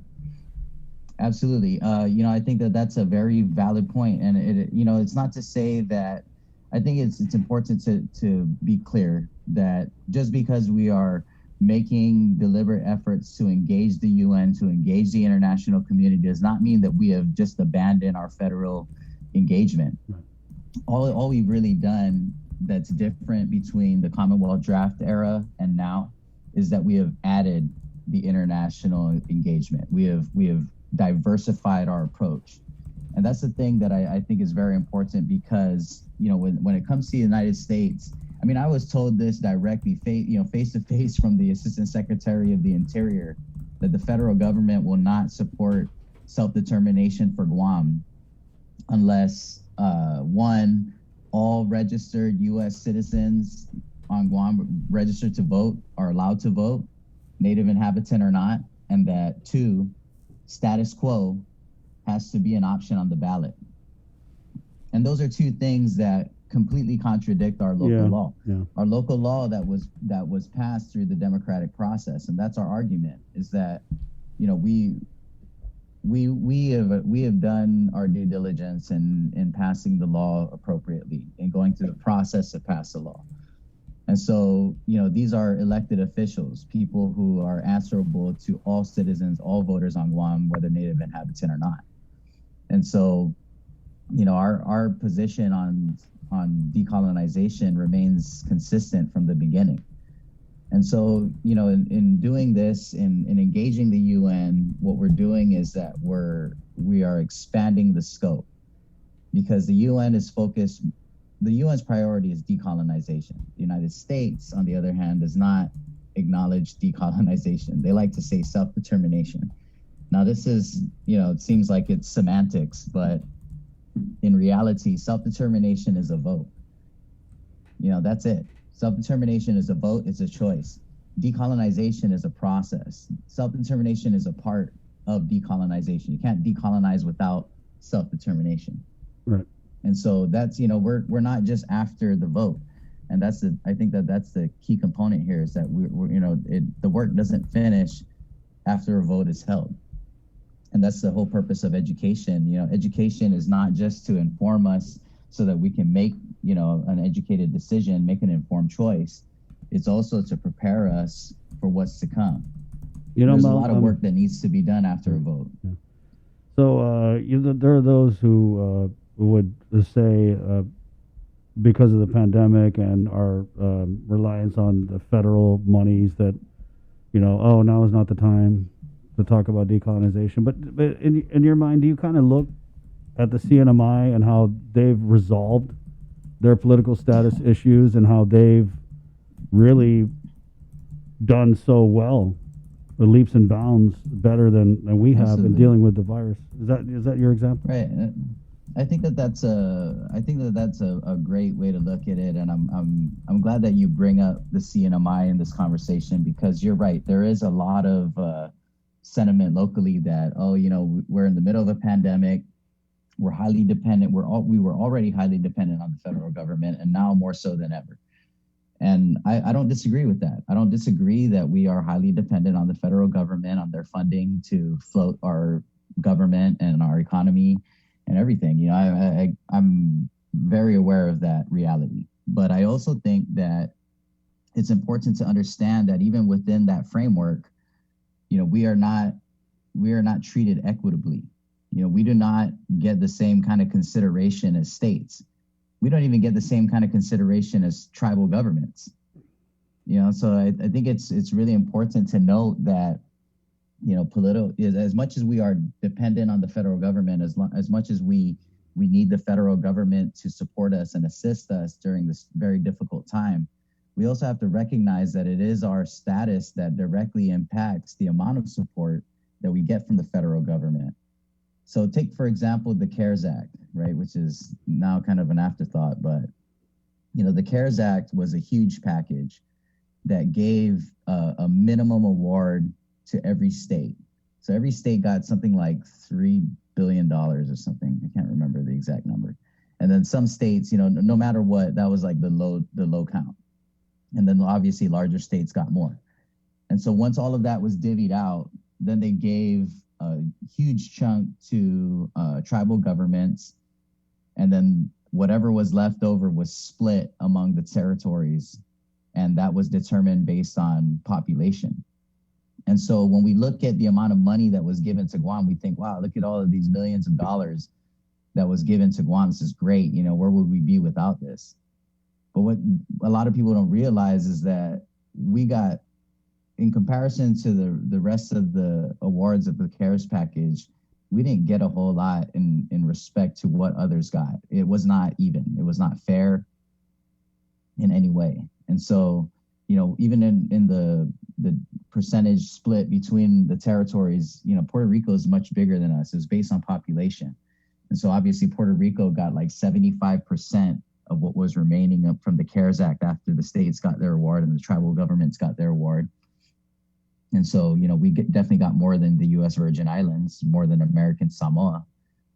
But, you know, that's just the reality is as a territory, you know, we don't have the same kind of protections that states do. We don't get the same kind of consideration that states do. And so I think now more so than ever, political status is very important. I think that political status should be at the center of all of our pandemic discussions. I mean, even in the way that we address dealing with the onset of the pandemic, if you remember in the beginning, you know, when all the cases were just skyrocketing, there are a lot of people on Guam who are like, oh, the governor should just Lock it down the down. airport. Shut down the Lock airport. it down. Lock Right. down Yeah, the whole yeah, island. yeah. You know, especially in the beginning, right, when we had that first wave that was, we determined was coming from visitors from the Philippines, passengers from the Philippines. You know, we had determined that was our vulnerable point, was the airport. And a lot of people were clamoring, you know, shut down the airport. But a lot of people don't realize that it is our political status that directly impacts that. The airport is a federally run facility. As much as the governor may want to, she does not have the authority to shut down a federally run facility. Only the president can do that. And so, you know, even in the president's EO, you know, the president, with his executive order, kind of gave the authority to these local jurisdictions and their public health to determine, you know, what was appropriate for their jurisdictions, what was appropriate for their population. And so in a lot of ways that empowered public health on Guam, but only to a certain extent. It didn't allow it, you know, it allowed us to do quarantine, but it did not allow us to close a border. And so, you know, this is a very problematic relationship. You know, the reality is that states are sovereign within their borders. I don't know if you remember in Hawaii, they wanted to do rapid testing and they were proposing to do it on the H3, which is this huge freeway. They wanted to shut down this freeway and use it as like a venue for rapid testing. So cars could line up, they could do the test, the swab, and move them out. And the federal government was like, no go. This is not going to happen. And Hawaii, the governor of Hawaii just straight up was just like, we're going to do it. It doesn't matter. We're just going to do it anyway. And as a state, you know, they have the ability to assert themselves in that way. but we don't have the same kind of relationship with the United States as that Hawaii does. And so, this is a very challenging time for us. It's a very difficult thing for our government to try to navigate and make difficult decisions for our people when we don't really have the power or sovereignty authority to do so. And so we're often stuck in a situation where we're trying to, fight this 8-headed monster with one hand tied behind our back, and it's just not, it's our hands are being tied by our relationship, not through any, lack of ability or lack of desire. And I think that's a thing that we got to really consider, is when we look at a population like CNMI or, our neighbors, in the Micronesian islands, and Micronesia is virtually COVID free right now. Thank Guam you. is like the one place that is just, we can kind of impact it. I mean, obviously we've been doing much better. We're kind of sticking out here, Yeah, and it's not just about our population. I mean, obviously we're more densely populated than most places in Micronesia, but we have a very different relationship with the international community, a very different relationship with the federal government, and so it requires us to kind of take a different approach. Yeah. Hey, if you guys are into this, that's the value. Mel, sorry, if you guys are into this, go to our KUM podcast network. We did a whole bunch of podcasts on decolonization. Mel and I did. This is our TED Talk on decol this morning. We're kind of running on time, Mel, so I want to switch gears a little bit. You're doing double duty, Chamorro Affairs Director. When did that happen, and what's in store for you at the department? I came on board in October when the previous president resigned, serving in acting capacity. The president of DCA oversees the Department of Chamorro Affairs, the museum, the Chamorro Village, sits as a member of the Commission Chamorro, and also has collateral duties as director of the library, the public library system. So it's definitely a massive assignment. It's something that I'm not, I think somebody quoted me in the post as saying that I'm not going to sugarcoat it, that it is a lot of work, and I definitely am anxious about it, which is absolutely true. I stick by that statement. It's no secret that this is a daunting task. But that said, I understand the value of this work, and I understand that, the work and the mission of the Department of Chamorro Affairs is absolutely critical to the work of the Commission on Decolonization. Unfortunately, these types of issues are not always priorities in our government. And so, we're like a lot of agencies that are understaffed and underfunded and overworked, and have this huge mandate to fulfill. And so for kind of going back to my previous hat with the Commission on Decolonization, we're a small operation.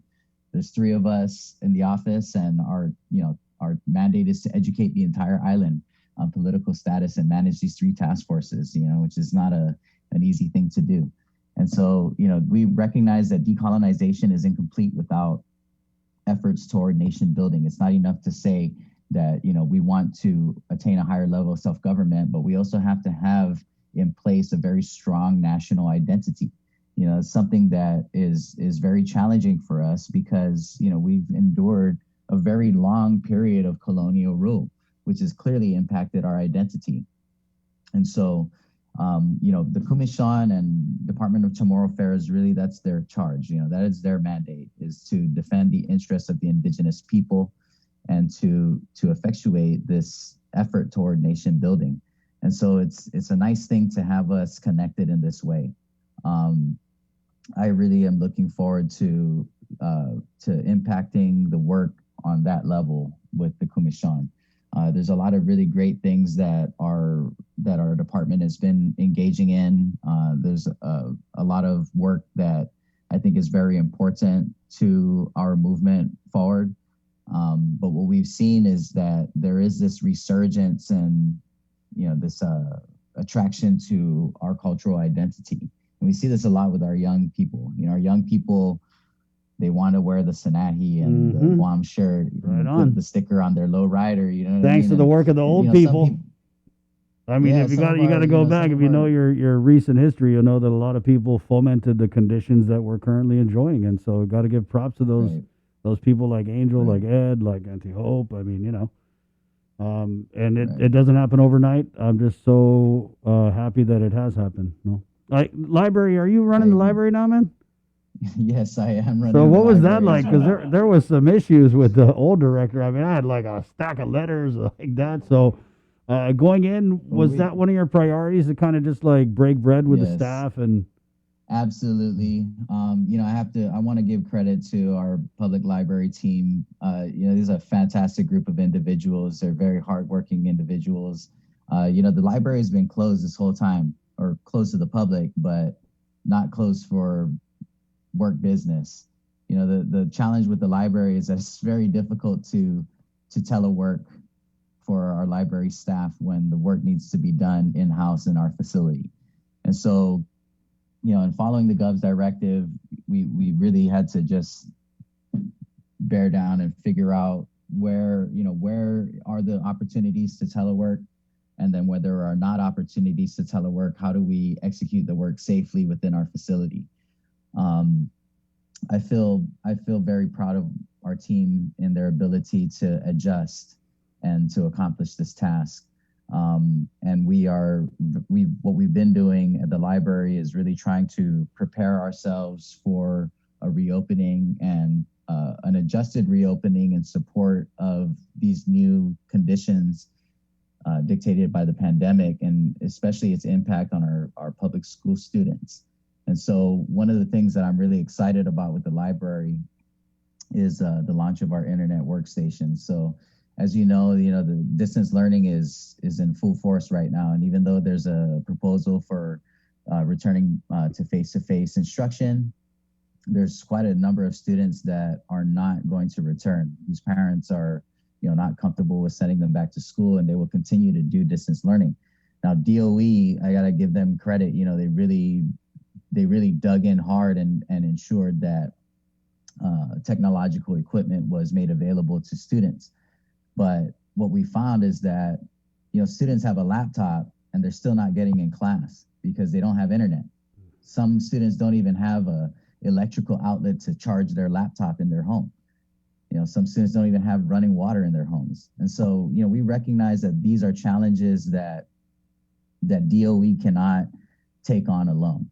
And so one of the things that we're attempting to do is we received a grant to upgrade our internet capacity, connectivity capacity. And what we're trying to do is to increase the bandwidth of our network at all of our branch locations so that locations can essentially become internet hotspots. So even the houses that just live close to one of our library branches should be able to pick up the Wi-Fi signal. Students who don't live close enough can even just come and park in the parking lot and download their work, or attend class. But what we're trying to do is to utilize this grant fund, not just to upgrade our network capability, but also to provide a physical location for students to access the technology. And so what we will be doing is that we will be procuring internet workstations, computer workstations for each library branch, to include Nevis in Hagåtña. And then for the villages that don't have a branch in their location, we plan to roll out the Bookmobile, which we're working on fitting it to be a mobile hotspot. And so the schedule for the Bookmobile will really prioritize the villages that don't have a library branch. And we're going to run it. We're already working with the mayors to figure out how we can identify a set location in the village to work with their staff to, erect a canopy if there's no shade available, so that we can put the workstations outdoors, spaced out, just so that we're ensuring safety and social distancing. It's a lot easier to mitigate the transmission of COVID in an outdoor space. And so, we'll be doing the whole 9 yards, the mask, the hand sand, the temperature screenings and all of that, sanitizing all the workstations before they go back onto the Bookmobile. So we just really had to adjust our approach and the way that we can provide service to the community given the restrictions. And so I'm really excited about the work that we've been doing at the library. That sounds really good, Mel. I appreciate that because we've heard about that effort from GDOE Superintendent John Fernandez, but He didn't have the details at that time, so I'm really glad that you're able to provide that. We got to run. Yes, we actually so we're still moving on procuring some of these items with this grant, but we are prepared to open the Hagåtña location a little sooner, and so that's our plan. Is that we're targeting trying to get the Hagåtña location open not long after DOE launches face-to-face, because that'll be a good time for us to determine which kids are not receiving service and which kids can avail themselves of service in Hagåtña. But what we're trying to do is make sure that we launch Hagåtña even ahead of the entire internet workstation effort, so that at least we can start to mitigate some of the gap as we get everything else prepared for the other branches. Thank you for that, Mel. Appreciate it. Absolutely. All right. Hey, take it easy. Happy New Year. I haven't seen you since last year. Happy New Year. Thank you guys for having me. I know I used to see you guys all the time. I know. Now I just isolate myself in my office and try not to see anybody. The pandemic has made me extra antisocial. Yeah, me too. Me too. I kind of like it. Okay, Mel. Have a good weekend. Thank you guys. Happy New Year. Take care. Okay. There you go. Melvin Weinpat Borja, Commission on Decolonization Executive Director and the Chamorro Affairs Director. So he's overseeing quite a bit. Yep. That's Really, the museum. Yeah. That's Chamorro Village. Museum, Chamorro Village. library. Yep. It's a lot. So it's really good to see that progress being made with the library and mobile Wi-Fi centers in the form of the Bookmobile. And it kind of took me back to what he was saying about if you're at the library and you're kind of near it, you can pick up the Wi-Fi. You guys remember back in the day when Wi-Fi first came out and data was so expensive, you used to hang out by the places that have oh no, I'm catching the Wi-Fi. They got no password. Yeah, and this is the initiative that the Lieutenant Governor had been working on with the Department of Education for a while now. So now we're starting to see them getting ready to roll it out. What they call them, I believe, community learning centers, and they were planned at at least 3 or 4, right? I believe throughout the island. There you go. 9:35. Let's keep it in the KUAM News Zoom room where we have Bonnie Dotwin, who is the program specialist and coordinator for the upcoming construction boot camp, which I believe is being done in partnership with the Guam Community College. And also, I want to say Black Construction. Bonnie, good morning. Hi, good morning, Chris. Thank you for having me. Our pleasure. Welcome to the link. Thank you. Thank you. Chris, I just wanted to share some information. We have an upcoming construction boot camp. We're looking to fill some available slots, and we're hoping that recent graduates from Guam, high school class of 2019 and 2020, will give us a call so we can potentially offer an opportunity in the construction industry. And so some of our the participants that are selected will receive some interpersonal skills training to allow them to become workplace ready. We're also offering an OSHA 10 safety course and some basic first aid and CPR. In addition, students are going to be immersed in traditional construction disciplines like carpentry, welding, electrical, and HVAC. And so we're looking for students that are interested or passionate about pursuing this great opportunity. And so the format that we're offering this training, some of it will be face-to-face, online, and of course, some learning labs and a live lab situation. And so our employer partner is, of course, Black Construction, and GCC has been running some of these boot camps to do some training so that they eventually can earn some credentials, and eventually that'll lead into a career in construction. And so I've been speaking with many parents, and we're just asking for family or friends to share this information and send folks our way. I can be reached by phone at 735-5516. I can also be reached by email at workforce@guamcc.edu. And so I truly appreciate the time that you're giving us to share this with our community so that we can work together so that we can help build capacity on Guam. Oh, no, they're not going. We're going to ask you like 6 tough questions. Sure. Now, Bonnie, so obviously we are seeing some shortages with construction personnel. How crucial is this construction boot camp going to be when it comes to filling those needs? Okay, so participants that complete this training, some or all may actually be offered an employment opportunity with Black Construction. And for those remaining, we will work with our additional partners in construction so that we can place these individuals as well. So this is a 12-week training cycle. The classes, the instruction, it's all at GCC or at Black Construction?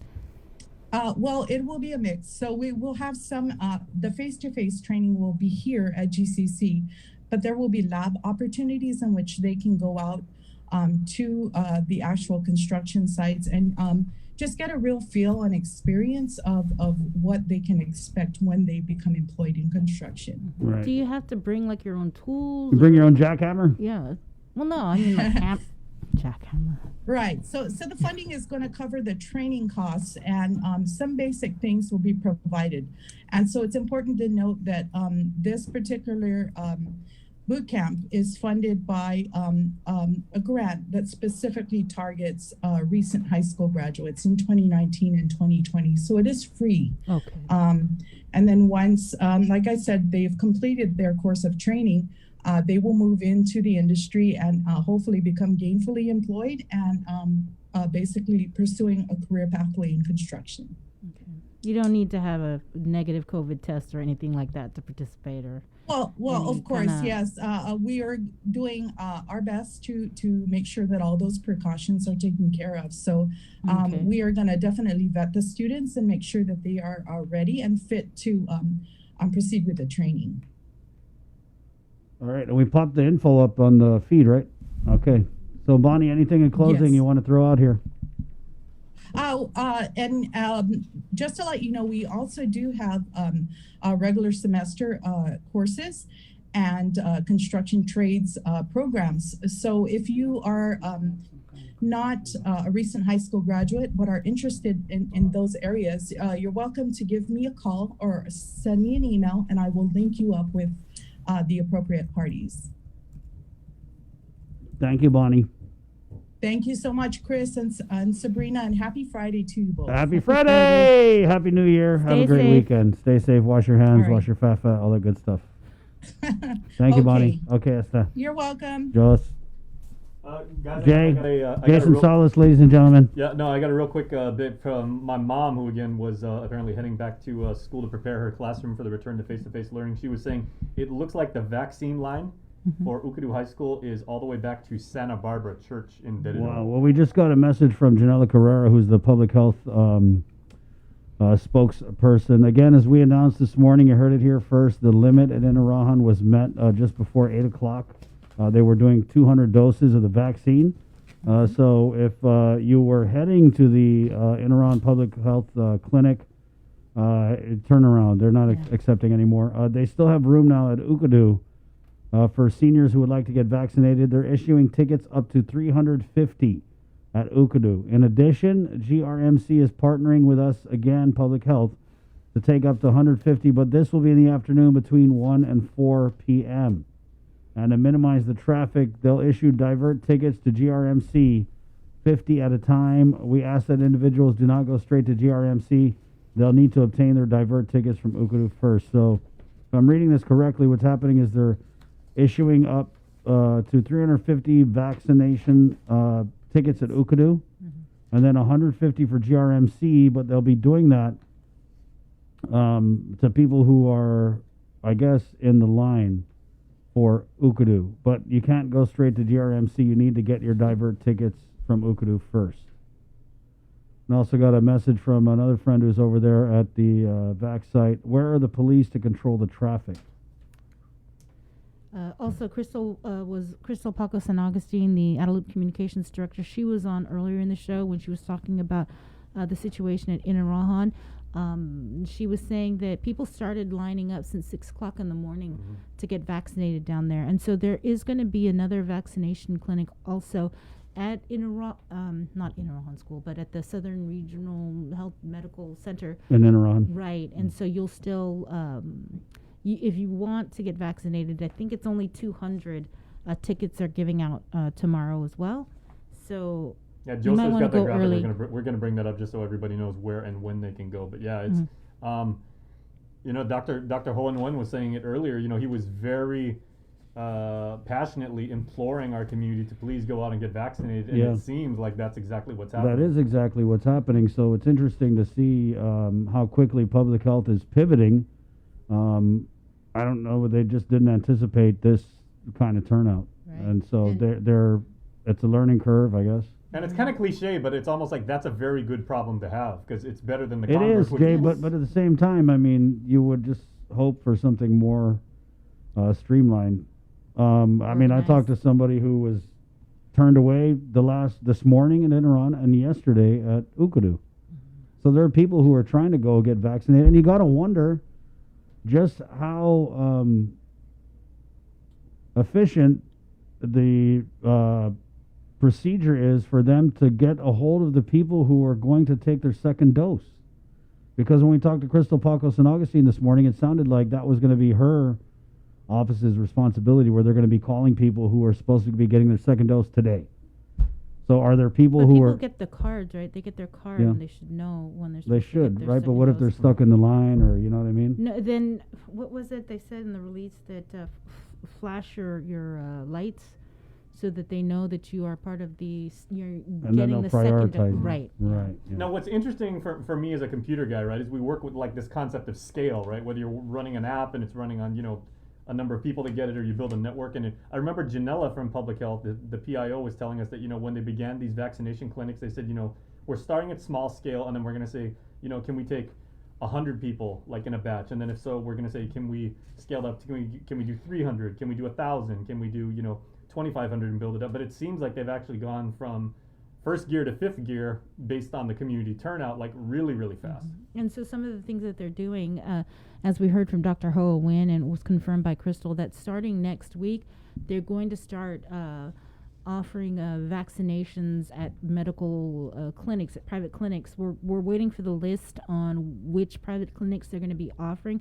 the vaccinations, but that's just, as far as we know at this point, it's for the 1C priority group, which is the 60 years of age and older. So for the Menumcos, and that's the Moderna vaccine. And I believe it's the first dose.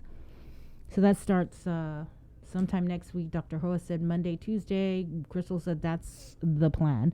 And once they finalize the plan, we will provide the information. The other thing is, on Sunday, there's going to be this COVID-19 vaccine virtual hall town meeting, which is going to be streamed live on the governor's Facebook page. We will also share the link. This is your opportunity to ask any sort of questions that you have. I think they said that they broke it down into 5 different questions or sections that they're going to be talking about. And the panelists are going to be Dr. Felix Cabrera, who's been on this show quite a few times, who's answered many questions, which you can We actually... had a vaccine town hall here before I went on leave, multiple times, Right. guys. So you can actually go back if you're not able to make those, but I do encourage you to attend these. Yeah. He did do 2 interviews with us. Long. Right. That you can go to our YouTube channel and watch that to get information on who should take the vaccine, who shouldn't take the vaccine, side effects of the vaccine. Those are all available right now on our YouTube channel. But in the meantime, if you want to attend this virtual town hall meeting, it is Sunday. It is at 5 o'clock. It will be streaming on the governor's Facebook page.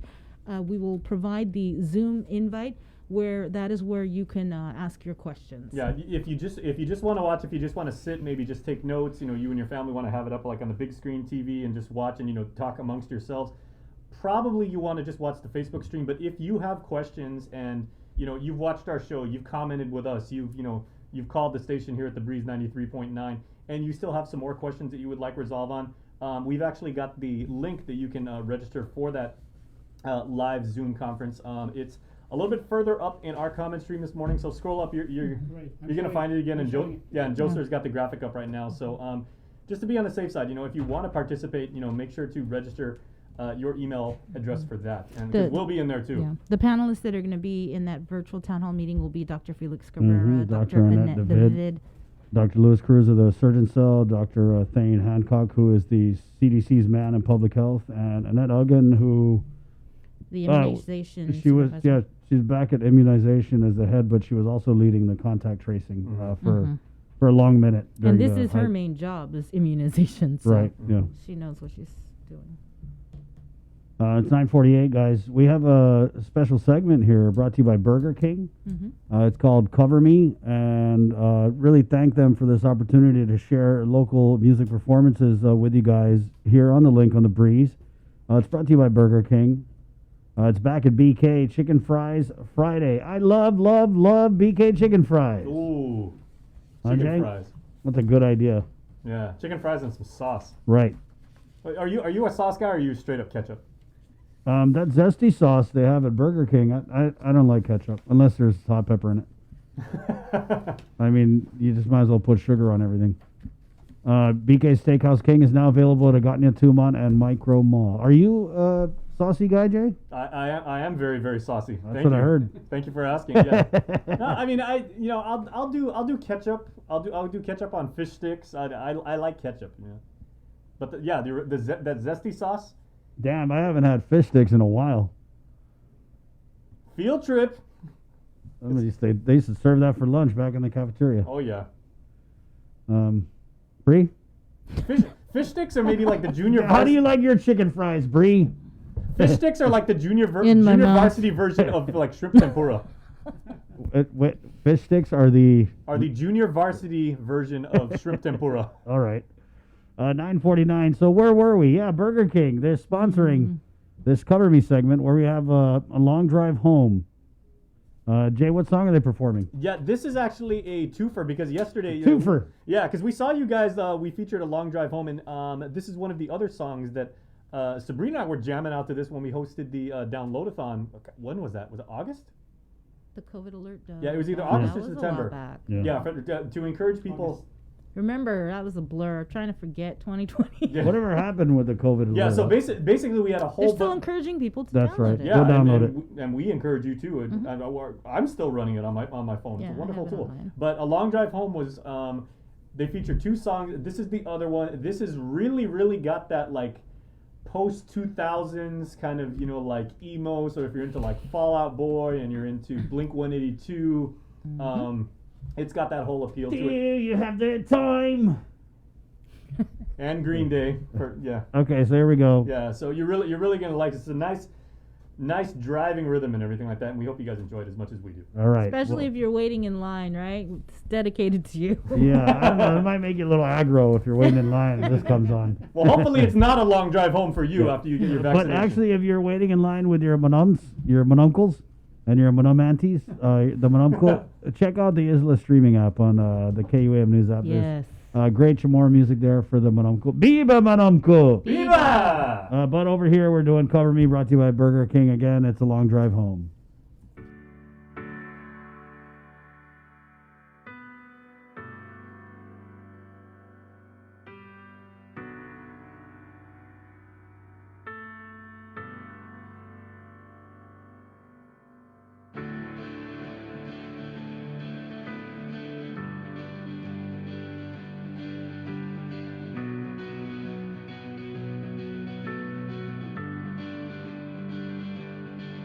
We can live for the night with you stay and hold on to the feeling we both would die for. It's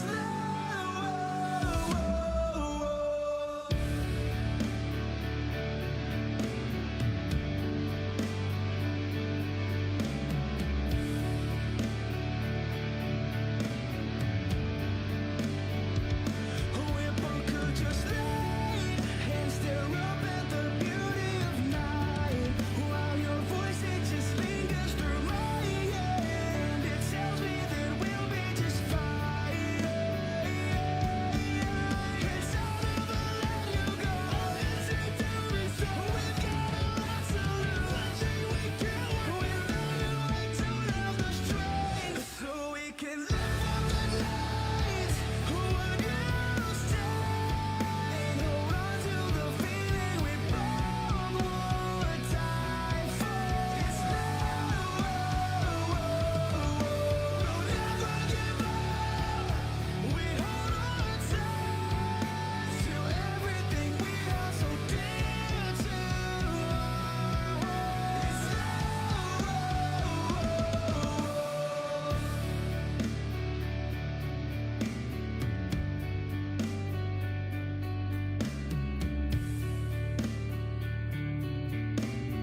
Dude.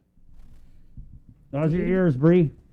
Good. Yep, I told you guys that was the jam. that was We have such amazing talent. awesome. Guam is talent for everything. You know what I mean? Can I just say Yes, I go don't ahead. do you know these guys personally? I unfortunately do not. I've seen them around hosting, you know. Yeah, I mean they're very very talented, and I'm a guitarist, so like it's all about like the solo and oh look at me and like all that stuff. But I want to say that bass line and that bass player is really really talented. That was a Plus, he solid has some bass nice line. decorations in his room. Yeah. But Brandon, I believe the singer is crazy singer. Yeah. That's Oh, hard to do, man. That's not. It's hard to sing like that. Have you ever tried? to be able Last to. time I tried to sing like that, I almost coughed out my spleen. Now that's It's 9:56. this from the same guy who says good morning Guam for like 33 Yeah. straight seconds. Okay, but I'm only hitting one note. I'm not like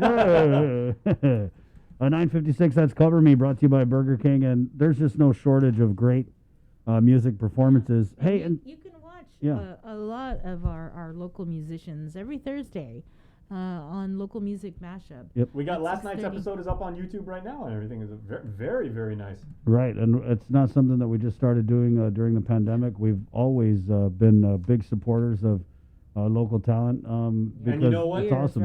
Yeah. And the guy who was actually hosting it last night is Pete Santos. So I mean, and it's funny because Peter has always had like his own thing. I mean, Fly me to the moon. yeah, he's got the crooner vibe, which is totally cool. But Guam's music community is such, it's such a tight knit group. They support each other. They go out and see each other. They advocate for each other.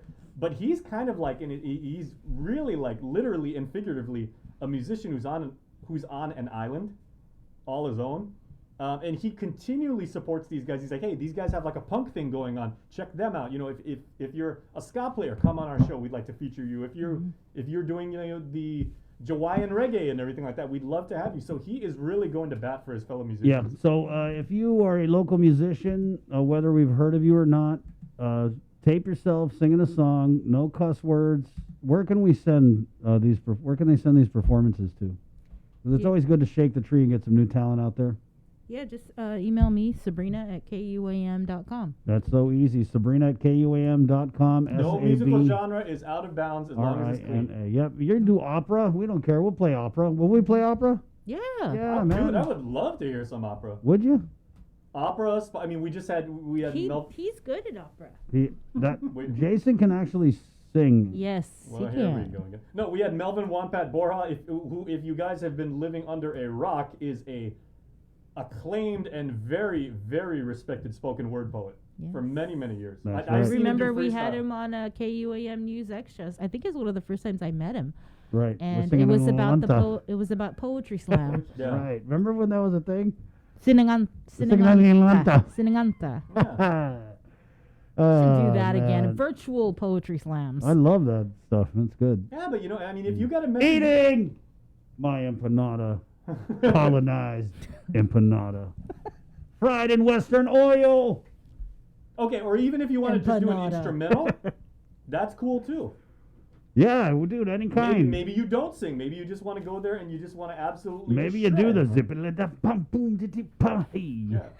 I Now, mean, what do you like call our it? friend Scat. Shannon McManus does the whole jazz Right, thing, which is yep. incredible. Awesome. Like I said, That's who we need to we've get got again. every kind of genre. So many talented artists on Guam. And thank you guys for that. Hey, it's Friday, 9:59. We're KUAM FM in Agotnya, Guam. My name is Chris. I'm Sabrina. He's Jason. That's Joe, sir. Good job, Master Control. Thank you guys so much for jamming with us on this Friday. Is there anything else you want to throw out in closing, Bree? You good? No, just be patient if you're waiting in line. Thank you for going out and getting vaccinated and Yeah, joining good the job. vaccination. Good job. Just be patient. I know public health, they are working their butts off to get everybody possible vaccinated. And again, Right. if you are going down to Inaran, don't bother. Yeah. It's already full. I mean, All you the can tickets still are go gone. stroll down. It's a beautiful stroll. Yes. Yeah, the slots are full. Did I tell you when my mom But they got start again tomorrow. Did I tell you when my mom got vaccinated, she actually cried? Because the person wearing a mask went up to her and he was like, oh ma'am, I just want to say thank you so much for doing, I've said this before, but thank you for doing what you have to do to keep our community safe and for keeping yourself. And my mom's the most, stoic person, and she started crying, and then she took a picture, and I told her afterwards, I was like, oh, Mom, by the way, that was the director. That was Art San Augustine who came up to you and said thank you. And she goes, I should be thanking you. Well, thank you. Yeah. Hey, and you know what? Props to our friends at Public Health. Keep up the good work, guys. Right on. Keep on trucking. Hey, your jam's coming up next here on The Breeze. Again, and don't forget, we got your back. We got your 6 with our KUAM News Primetime broadcast. Be safe, guys. Let's continue to do the things that got us to where we're at today. It's 10 o'clock on a Friday morning, January 8th. Thanks for jamming with this episode of The Link. My name's Chris. I'm Sabrina. Esta. Adios. Bye. See you on Monday.